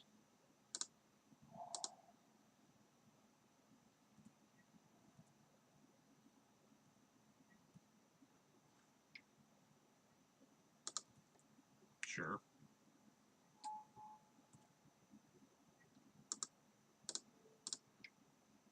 Just going to try to port them 900 times. They can't even equip an attack here, even if they didn't respect the vial, because I just automatically block with the mom.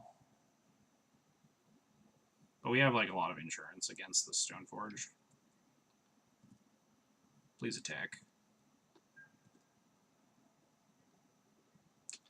Dang, my opponent saw the line. That attack would have been the worst thing in the world.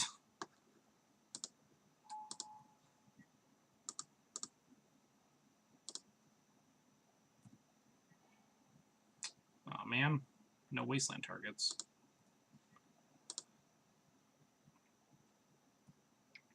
Quick look at their Stoneforge. Yeah, I can't let them equip the GTA to it.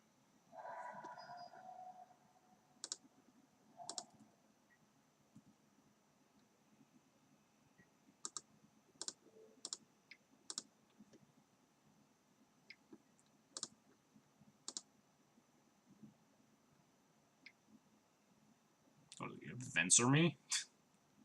Alrighty. You got it, boss.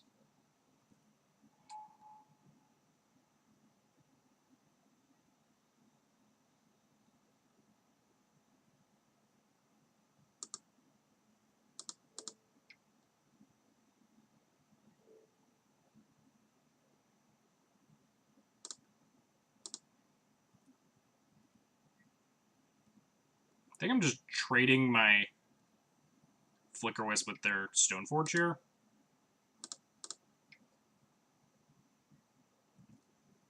Just if they don't have another creature to connect, like put this GTA on, then we might be able to.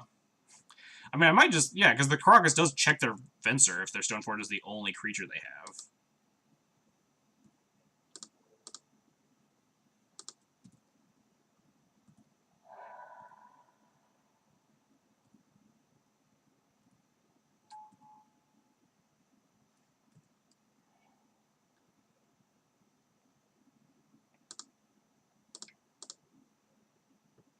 Guess this volley also checks their Venser, but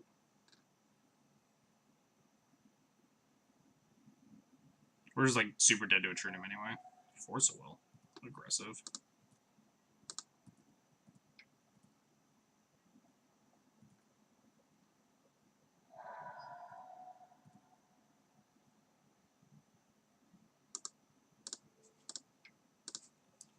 Volley checks in, yeah. I mean, it doesn't check click, but Karakas checks click.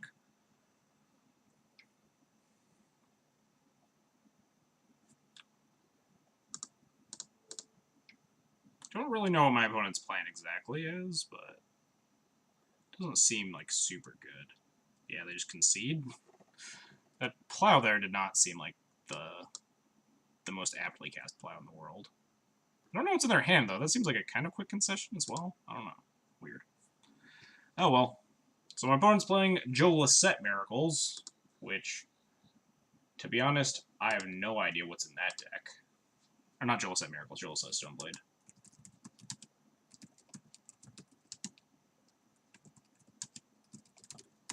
Let's see if I can find a list.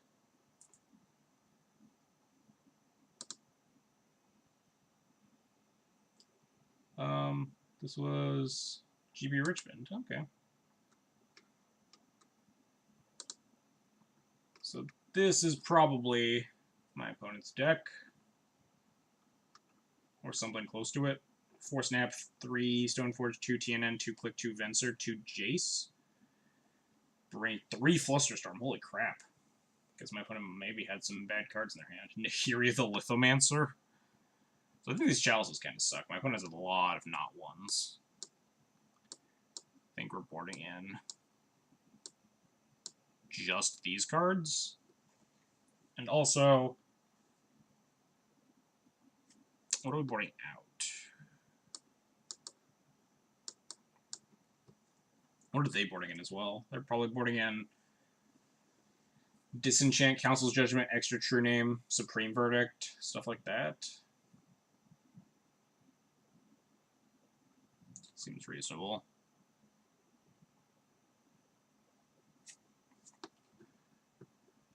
like cutting plows. My opponent has like a lot more plowable targets than average. They're not just all in on True Name like a lot of the blue-white decks are. It's like being able to like plow a Vendilion and click or a Venser before they can like Caracas me down with it. Might be not unreasonable. Sanctum probably kind of sucks.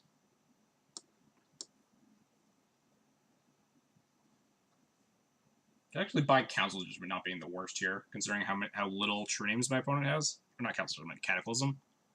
They play like a Terminusless Miracles deck. I could like shave Plows, I think. Plows still aren't good in this matchup, they're just like less bad. I could definitely buy boarding any of these Cataclysms, though. If my opponent doesn't have a True Name start, then they get like pretty beaten up by it. What would I, yeah, let's try it, why not? My opponent looks like they are very much just like a blue-white control deck. Often. Wow, this is like my game 1. I actually beat them on the Mold of 5, notably, there. I think this hand also just kind of sucks. It's way better with a Vial, like the last hand was. If this hand had a Vial, it'd be great, but I think we can have better 6s. This is like a questionably better 6, I suppose. That is Joliset? Alright, someone can confirm. I thought it was, especially because they're on Joliset's deck. Yeah, we're game 2. They're on, like, he's on the legendary Stoneblade deck. But it wasn't 100% until... It was like 99% after we saw this blue-white legendary Stoneblade list, though. Oh, man. Cataclysm plan acquired. Although, with my opponent casting nothing on turn 1 or 2, I feel like they're just going to... Like, just kept a True Name hand.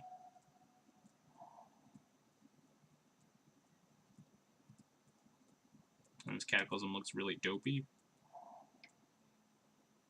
Yep, that's what I figured.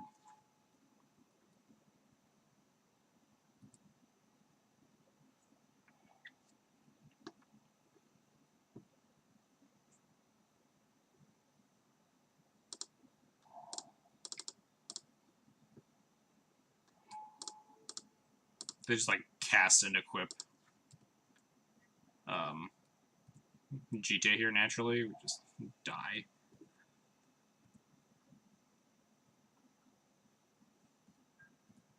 Hey, we're not dead.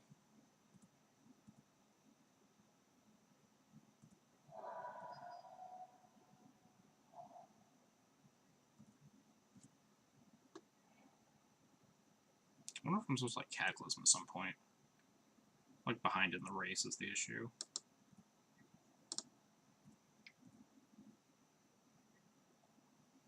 I think it's Stoneblade. Guys, do you think it's Stoneblade?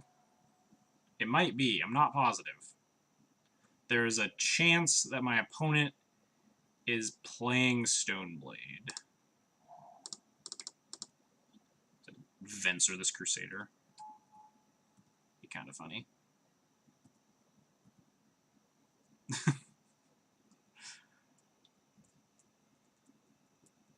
We should have probably cut.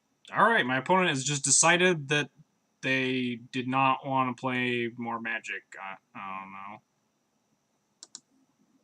Cool, I guess. Cue the Final Fantasy music. Da, da, da, da, da, da, da, da, da. Those are some like super unfulfilling games, though. I don't know why my opponent is just like, oh, I'm done. Did it say in chat what his record was? He was 1-0, so those are some like pretty like snap concession. Yeah, I don't know. What was? Oh, I got nothing. Unless he kept like 6-land True Name and just his hand was 6 lands at that point. He just drew nothing but more lands.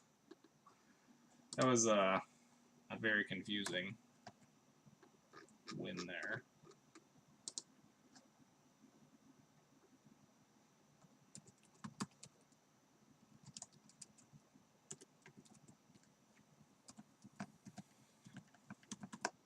All right.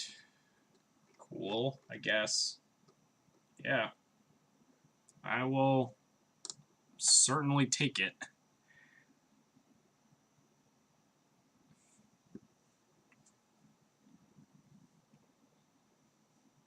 Or we'll yeah, those are two like starkly different things. Yes. I've never interacted with Joe in person though, so I don't like talking about pros or like people in general unless I've met them in person, because like the face that you put on in front of like a camera or just online and stuff in general can be vastly different than who you are as a person. Oh man, EW Landon as our final boss. We're both 3-1. All right. Well, we lost game 1, so let's just have like Caracas plow plow. I wonder if this hand's good enough against Red Black Reanimator. Probably not. We have a plow, but we like mulligan for a Caracas instead. This plow just like the. I guess we can plow a turn 1 Grizzlebrand and then they just draw 14 cards and then we got nothing after that.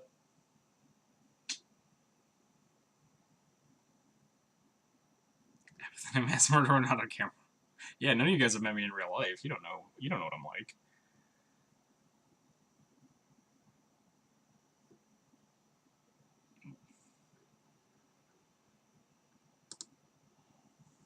That sounds like debatably better if my opponent doesn't turn 1 me.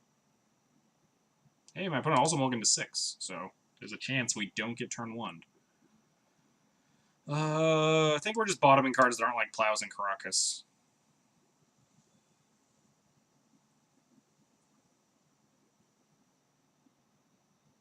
I will fire off a mom into this Chancellor trigger. Ooh, no Chancellor. But mod me so I can add Shark. I'll mod you, Yaz. If you want to actually like add Shark Fix.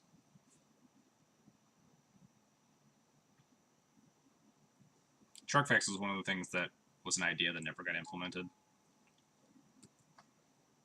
Do you want a sword, Yaz? I'll give you a sword. Lose no turn 1 opponent.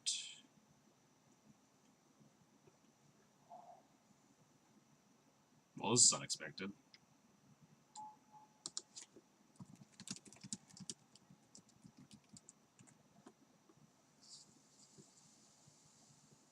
Luckily, like we mold into like just a nice 6. Like, this is still like a bunch of good cards. Unfortunately, my opponent's playing a Birds of Paradise deck. Probably like Alurin, possibly Food Chain. In which case, like, we don't have good, we don't really have good cards for this matchup in general. But playing Miracle's Law Line before we attack those. Oh, wow, rude. Forcing my Thalia. Pitching Force. I'll be the guy who asked for mod. Alright, well, you're not going to be the guy who asked for mod. You're just going to be the guy that gets mod. How do I give you a sword? Mod user. There you go.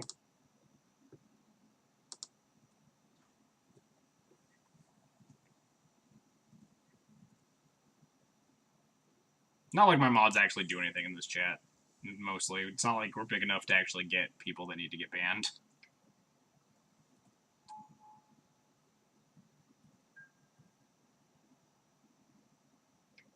Tag me for 1. Got me. When was the last time you did something that, like, mods do in this chat, Chyla? Not, like, condescendingly, just honest question. Please don't go mad with power, Yaz. Also relevant. I think we're just gonna jam this Brightling. We have a mom to protect it, so we just, like, need to ban a guy who's spamming email.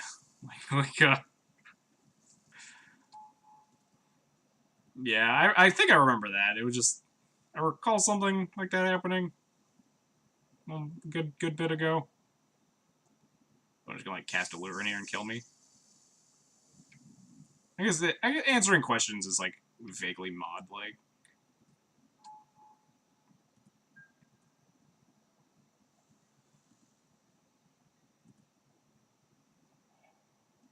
We don't have a lot of people beating up, yeah. That's fair. All right, I'll give Chyleth is a veteran of the chat who interacts with the people a lot. That's fair. More credit than I give him.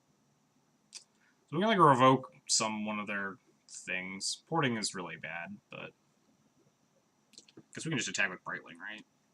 So we have Mom to kill their Leovold.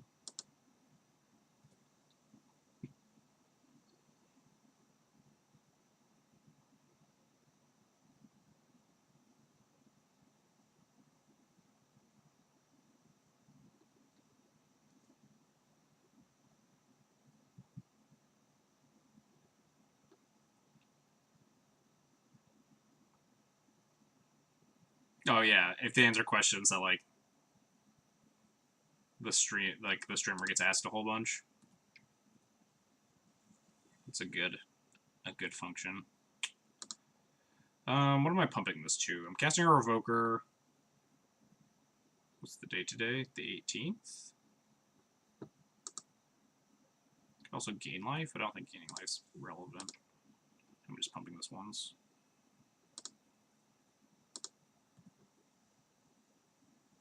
Could like have played the Vial instead of 1 damage. That might actually be more relevant.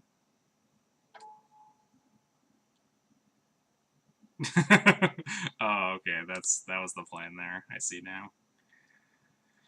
now. Which garbage mana dork am I naming? Or am I naming like I don't think I'm like on the up and up enough to name like the Allurin combo piece or something. My opponent has 2 cards in hand. We can just like name Noble Hierarch.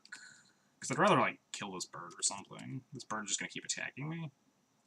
No, that means we want to get the Hierarch off the table more. Birds of yeah. Name Birds of Paradise, I think. Oh, I'm not quite sure. I mean, relevantly, this thing also attached for black. The Hierarch doesn't, so I guess that's something to factor in. My name Jite. Is my opponent even on a Jite deck with Birds of Paradise? I'd be more inclined to say they're on a Lurin.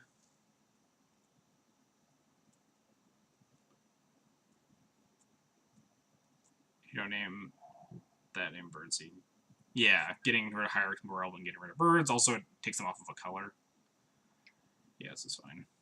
We can win this race with a Brightling. We just need them to never draw another relevant spell for the rest of the game.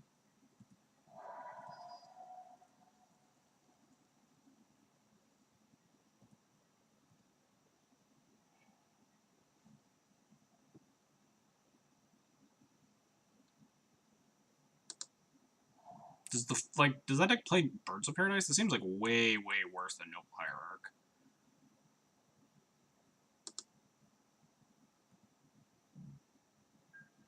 Tell Hierarch I love him. He's not Sith with playing Reanimator, I gotcha. He's playing not Reanimator, so... Yeah, this is kind of what we wanted to happen. A little lifelink.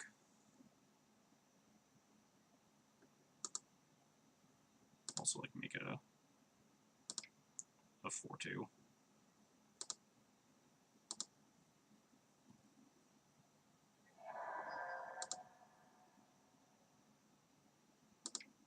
Turn their Leovold into Divinations. Hey, they actually can't recast it right now, so it's not like the worst plan in the world. If it's like NO, just like bug NO, that'd be kind of horrifying. Can we erase a Progenitus with a Brightling? Maybe. Like at this stage, maybe. I think we're just taking this still. We're like way ahead in the life race. I don't really want to let them draw cards, since they don't seem to have anything relevant in their hand. Yeah, they can just recast Leovold. I'm scared. I'm very scared. I'm horrified. What on God's earth is happening? We're getting tusked.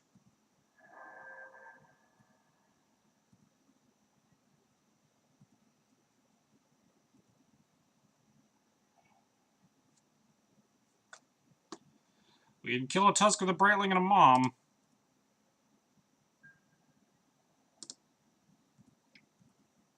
Maybe I should be giving this Vigilance.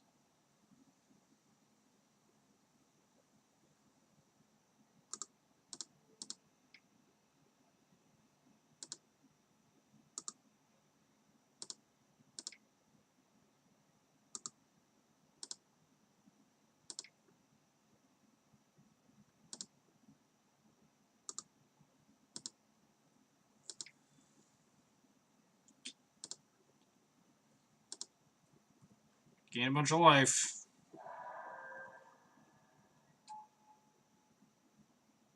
Should probably start giving it vigilance like next turn, so block stuff too. And Progenitus and equips. You can't equip it with a GT, right? Because it's got protection from everything. So it can't be equipped with a GT. This is fine.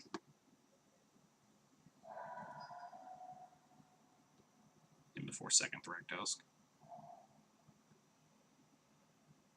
Nah, Progenitus got protection from everything. It's like yeah, good thing we have second Mother of Runes.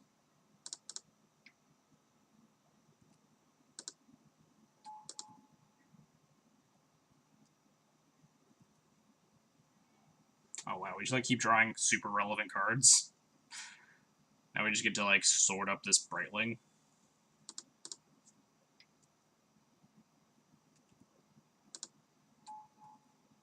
Actually, is Sword even good here? Because they have this Leovold? Is Batterskull better? Protection from nothing. Oh, they're just dead. Cool. Alright, so anybody got any tips on sideboard plans? We saw 2 Mana Dorks, an Abrupt Decay, two Force of Wills, a Leovold, and a Thragtusk. Anyone got any ideas? I think it starts with Council's Judgment and Cataclysm. I don't know how much further it goes. Paths? Paths a solid maybe. They are like a creature-based deck. But Path on Mana Dork's probably miserable. Recruiter maybe? This feels like it gets a little bit grindy. They're just on like bug stuff. These Thalias also seem like shit, not gonna lie.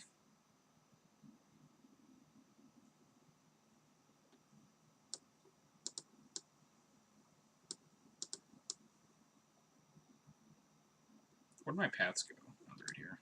It's like these 3 are also maybes.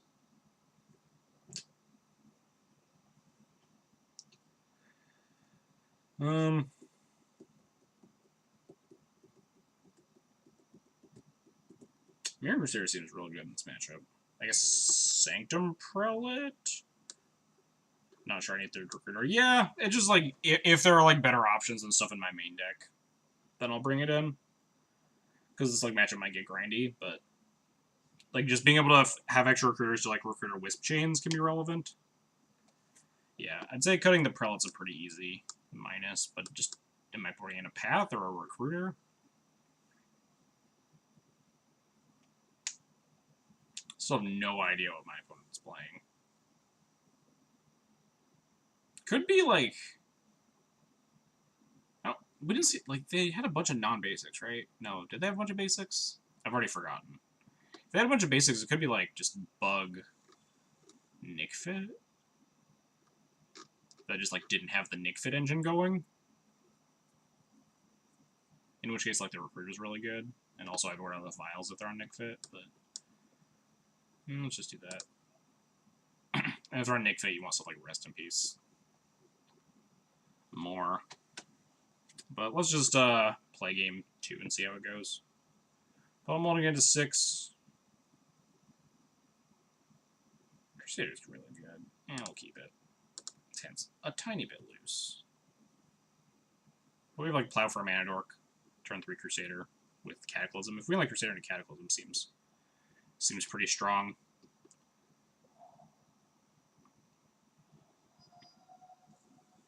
Excellent hand against Reanimator. Yeah, that's true. Noble, sure. Yeah, they're not on Nickfit, though, because they have like a bunch of Mana Dorks, and Nickfit's not going to want that. We're just going to plow this.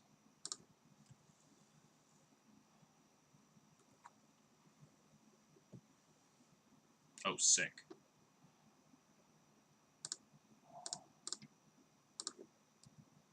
They just kept the 1 land, Noble Hierarch deal. Oh. Well, that'll probably dig him out of this hole pretty quickly. Fortunately, we can put him back in the hole with this Crusader and junk.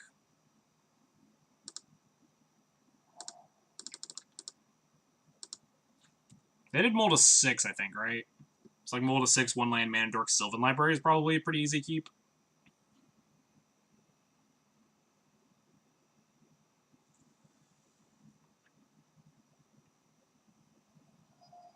Force. Pitching Progenitor Mimic?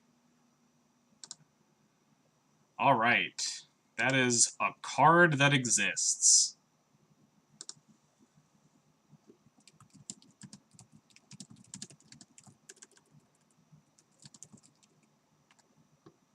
Just asked him what on earth he's playing.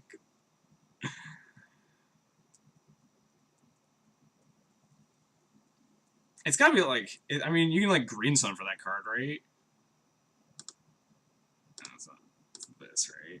Like Thragtusk Progenitor Mimic. I imagine there are Green Sun Zeniths in my opponent's deck. That is a card that I would expect to see. Real glad to have the path. Yeah, how do you beat Progenitor Mimic? Without removal spells.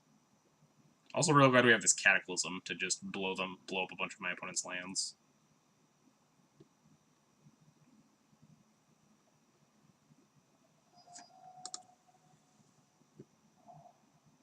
Yep.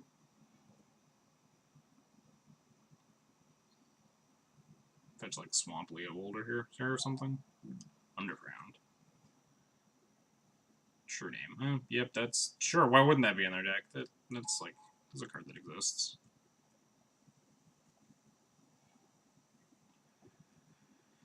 Select Wisp was honestly just like better than Brightling right here against True Name.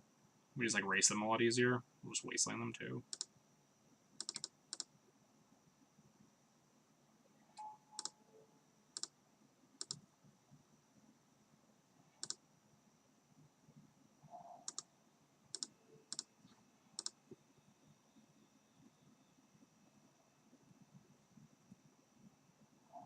Leave this Chronix untapped for when they play their random ass legendary creature.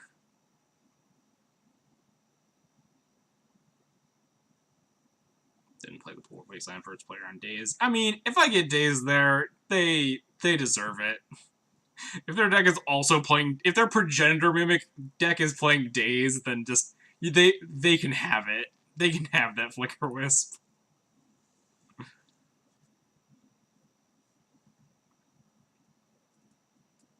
But yeah, definitely like no reason to not play the Wasteland first.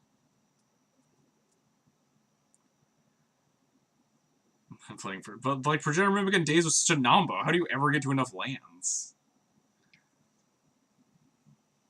Yeah, Brainstorm. Yep, that's a card. I mean, they have to be playing a critical mass of blue cards to be playing Force of Will in their whatever deck this is. Bug stuff. Bird of Paradise. Mana Dork. Oh man, Mana Dork plus Daze combo. I didn't even think about that. Are they Brainstorm locked?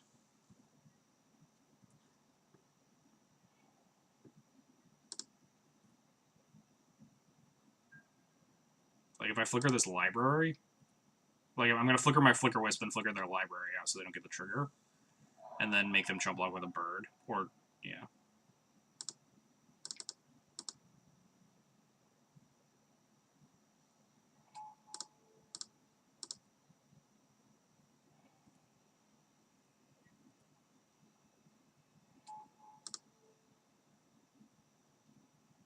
Could try to take them off of 3 mana, just flickering a land. But like, what could they cast off of single black? Like, Deluge wouldn't be super good because it just kill their own True Name and their own bird. I have another Brainstorm, sure. Yeah. I think if they just cast Deluge, then we're perfectly fine with that. 3 for 3. We just rebuild with like Brightling.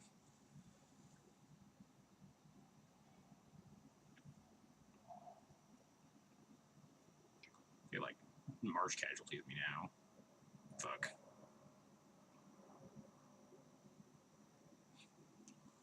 I hate my life. They needed to Brainstorm into the second black source for this March Casualties, but that's still really shitty.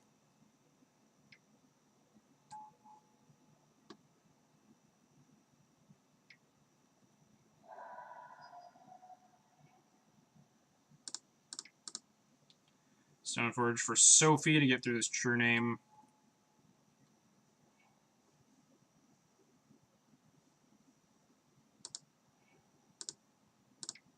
Mom.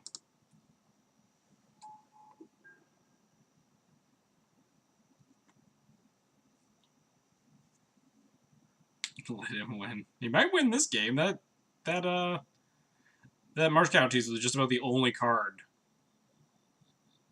I mean, I knew March Casualties was on my radar. I think Dread of Night was more on my radar than March Casualties, but they needed to have a cantrip. In this case, like if they did Brainstorm into the second black source to punish me for Flicker Wisping the library there, instead of flickering like the bird to take them off of having double black. And it's like this deck has like all these like janky ass mana requirements. I don't know if they're like super high on double black cards. Apparently they are, but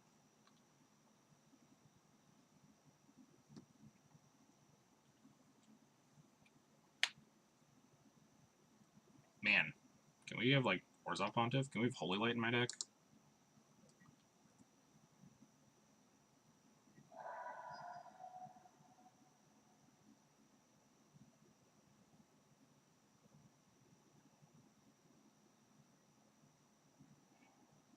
Oh, this Path to Exile looks really bad right now. Do I need to develop this Brightling just so I can gain life through this True Name? Because this True Name's going to race me pretty hard. I have one card in hand. Also, if we draw a land next turn, we can like play an Equip Sword to the Brightling. And just lethal them with like Mom Pro Green.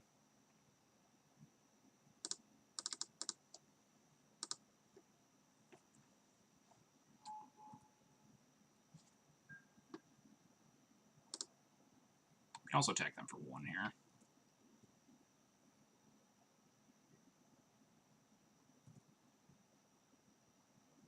This means that like just the Brightling by itself is lethal. I don't even actually need the sword. I'm going Pro Green Brightling. Pump it to a 5/1. Actually, I mean, I guess that involves them attacking with True Name, but you guys get the idea. They could also just like play a Thragtusk here, because like, fuck it, why not? Cast a Progenitor Mimic on True Name Nemesis. The second one in their deck.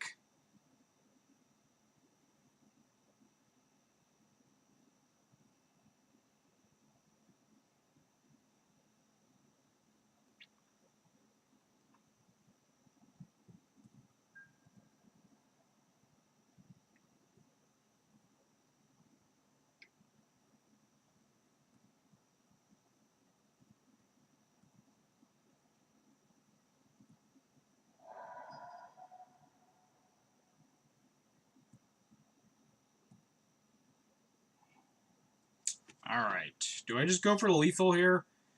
Get blown out by, like, what, Abrupt Decay? Alternatively, I could just attack and just gain life, I think. It's probably, like, the safer play. Just, like, gain 3, go to 9 here, and then put in the sword. It's probably, like, the much better play than just attacking into, like, possible Abrupt Decay. Or, like, giving Program to Brightling and then getting Abrupt Decay in response and getting, like, super blown out.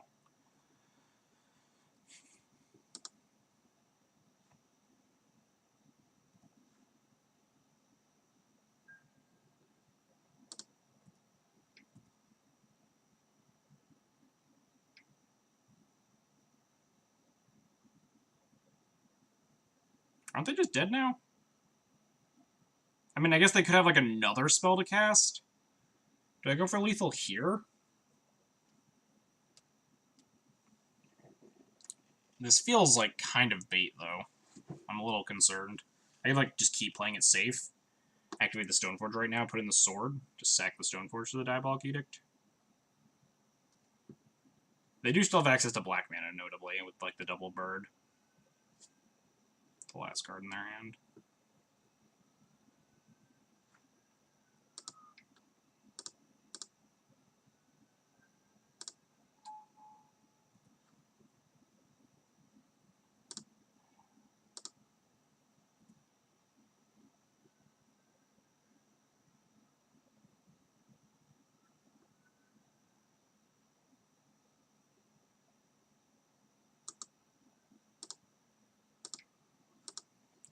Give me a lifelink.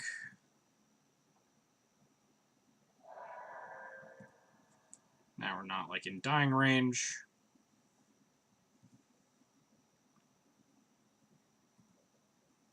The chance I'm supposed to go for lethal if my opponent only having one more card in hand. But that Diabolic Edict felt like some hard bait.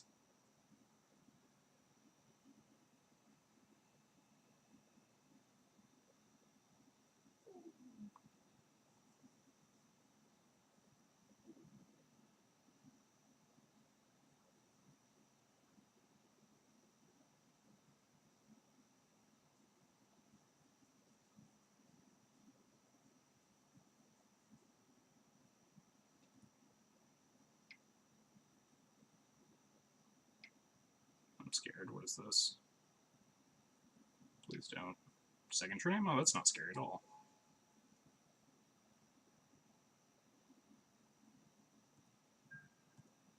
Opponent's last card could still be Abrupt Decay.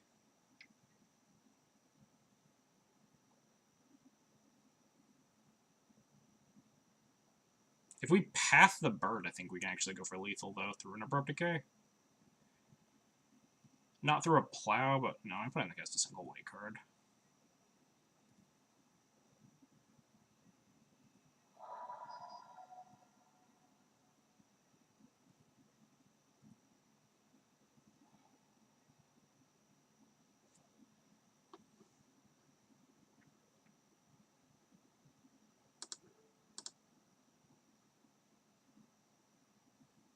Guess we can't go for lethal because they can actually Abrupt Decay the sword here, but...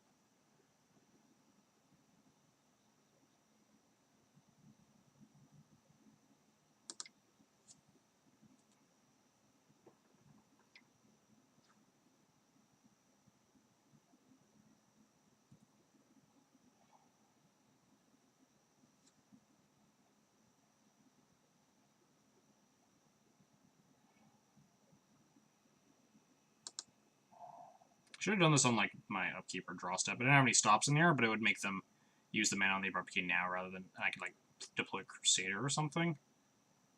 There's only 6, though, so even if I equip sword and attack and then they Abrupt Decay the sword, I can still give my creature Pro Blue and then lifelink, which puts me past getting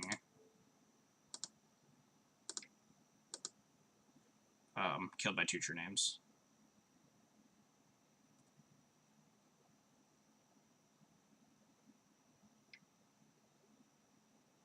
Oh, this is just... Oh, no. This... Oh, I should have just went to combat, I'm an idiot, because they had to tap the Hierarch. I was not thinking about that. Now I can hit them for 4.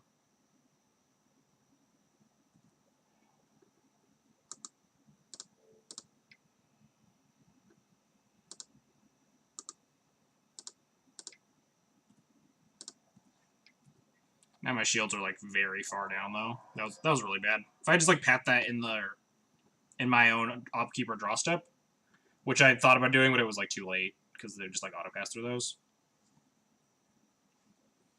then I think this game just ends. Might still just end, but... They need to Sylvan into just any removal spell, basically, on this Brightling.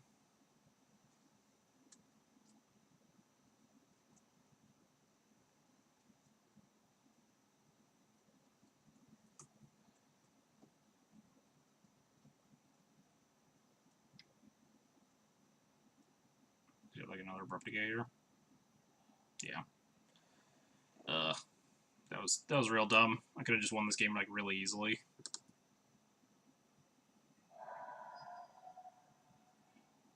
Nice, these Cataclysms look super good here. If I were at like 4 life, Cataclysm would actually like possibly win me here. Yeah, that was just dumb. I had like 2 different ways to win there. I could have also just like gone to combat without equipping the sword, because I forgot the Noble needed to like tap to finish casting the Abrupt Decay. I guess if I go to combat though, they don't need to cast the Abrupt Decay, right?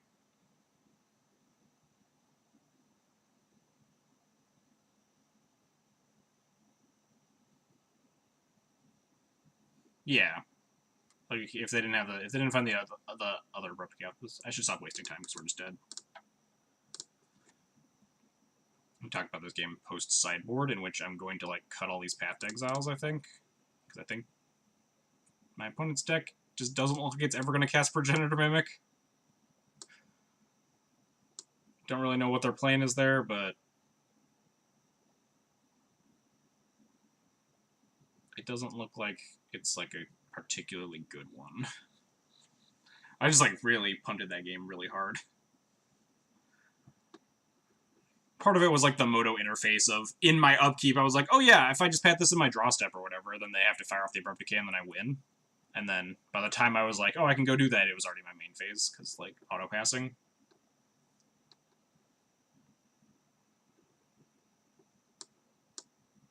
I think we don't really want these paths. My opponent just has a ton of basics, and not a lot of pathable things. Progenitor Mimic, I guess, but I think we have 4 plows for that. What am I even boarding in? Prelate for 2? Beats Marsh Casualties and Abrupt Decay, which seem to be my opponent's only removal. Probably better than a Thalia.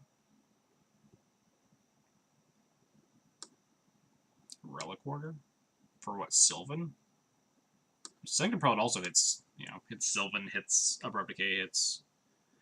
I think that Progenitor Mimic often copies the small Progenitors. Is that my opponent's plan? Is just, like, infinite true names?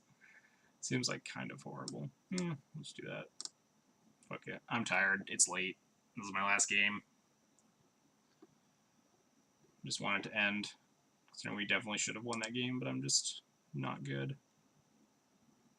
Need to keep bad hands, too.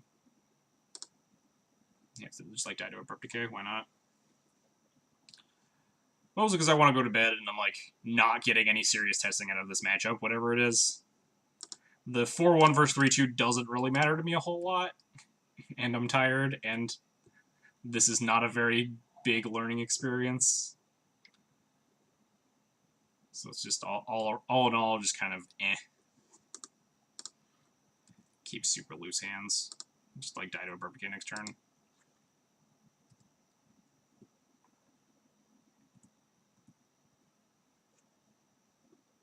Seems really good if we don't get exactly Abrupt Decayed, but sincerely doubt that's going to happen.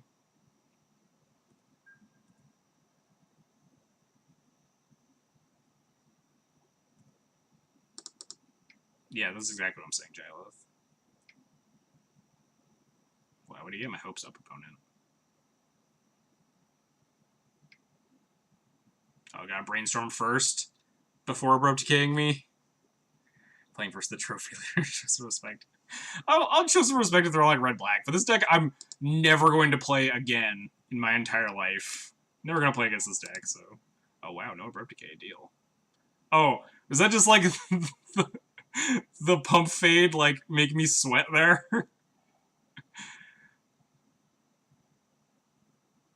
I could, like, plow this bird. Not unreasonable. Revoke or Stoneforge. Revoke or Stoneforge, not Revoker the Stoneforge. I like plowing this bird. Putting them behind on mana.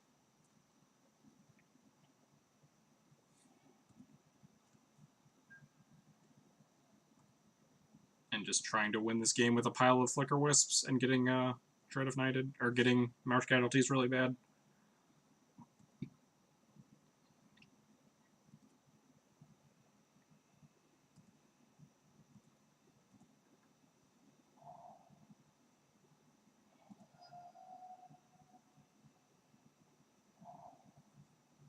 This is a true name, not a Leovold, it's more nothing, deal.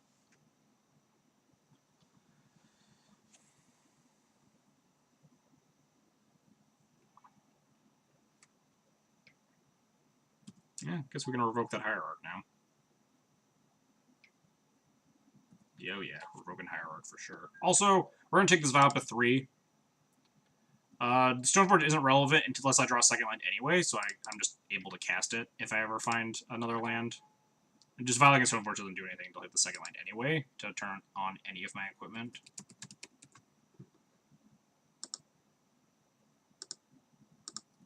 We'd much rather get our 3s going.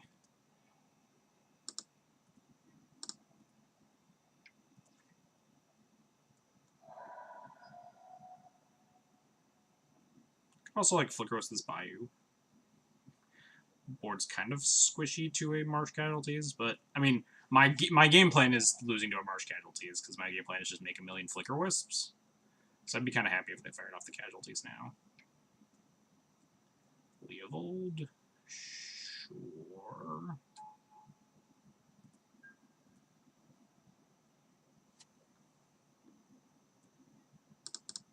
I think we're just going to recruit a Mirren Crusader. This Mirren Crusader seems very hard for my opponent to deal with. They, like, kick a Marsh Casualties at this point, but... we always, like, Flicker Wisp for another Mirren Crusader, too.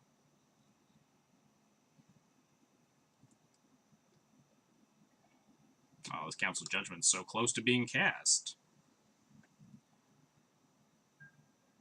Lost 3 more games, 2 to low, and having double red for P and K. Yeah, having double red for P and K is, like, kind of... it's definitely rough at certain points. Red-white is fun, for sure. P and K plus Karagas is nuts. But mono-white's just, like, so much more consistent.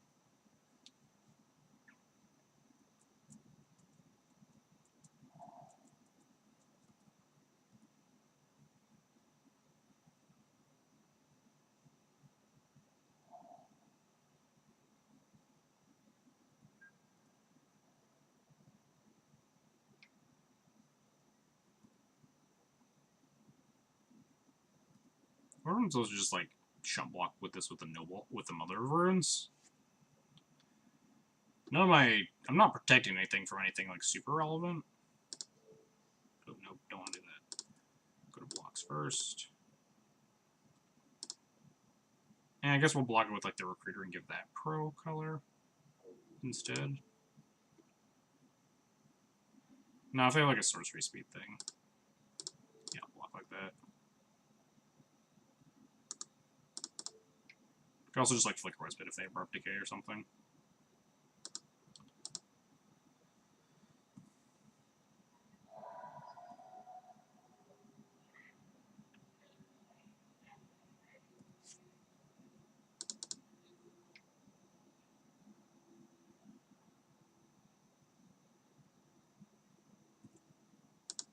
Time for beatdowns.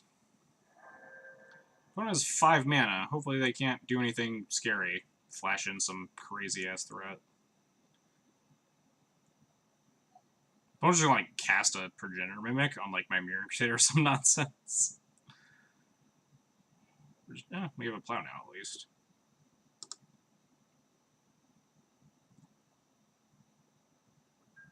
Who's that guy? Mock Soul, whatever his name is. He's like he's with one of the mods in the D&T Discord. Part of the mixed feelings is not wanting to buy another Chalice. That's fair. I still have to purchase my Chalices. So our plan is just fucking race. Race, race, race. If they kick a Marsh Casualties, we can Flicker Wisp the Mirren Crusader to save it. He's not like a pro. No, he's just like a guy in the D&T Discord, as far as I know, at least. Sylvan, sure.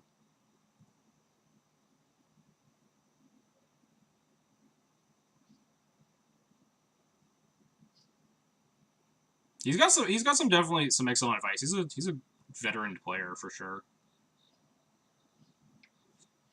I think I'm just gonna keep calling the bluff. This Mother of Runes isn't particularly important. Just keep my life total high. The only thing I'm scared of is a board wipe anyway, and Mother of Runes isn't gonna protect me from that.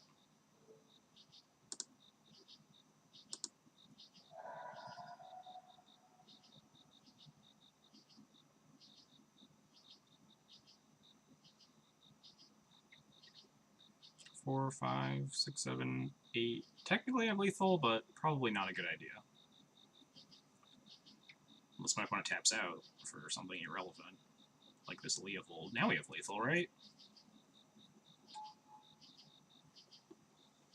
Just Flicker Wisp this Leovold. Plow this Noble Hierarch. 3, 4, 5, 6, 3, 7, 8, 9, 10, 11, yeah. They get a draw card, but they have no mana.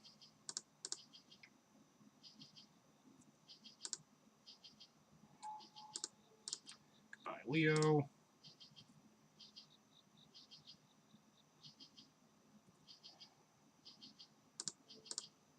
Goodbye, Hierarch.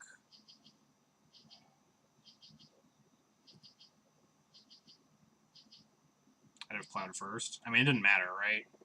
If they, like, Force of Will my plow, I still have second Flicker Wisp. Alright, we still 4-1 against that shitfest.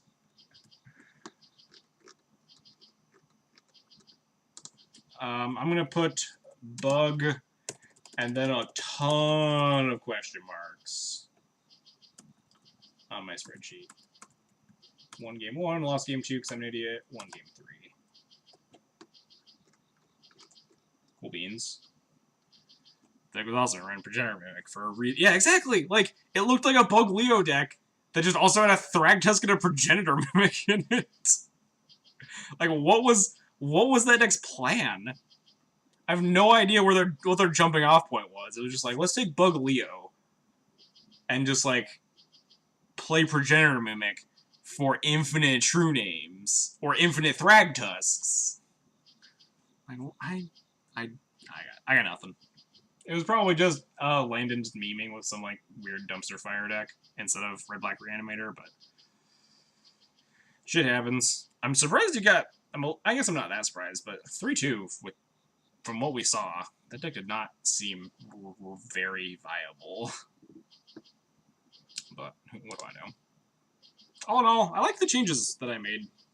I still kind of want a second Brightling. The only thing we lost was Grixis in like that completely miserable match where we just had both of our Mirror Crusaders hymned on our 5-card hand. So yeah, Caleb D 5-0'd with Battle of Wit, so like fucking anything can happen. It's Legacy. I mean, it's Legacy League specifically. Like if you try hard enough, you can like do reasonably well with any sort of shit pile. Battle of Wits. Anyhow, let's find someone to host. And we're going to wind down here. I'm going to finally post this thing on Twitter, because, like, what the fuck was that Miracles player doing? With the... Oh, the only one streaming Legacy, besides some people streaming Paper. Alright, hosting Modern it is. Ooh, someone's playing Red-White Taxes. Alright, deal.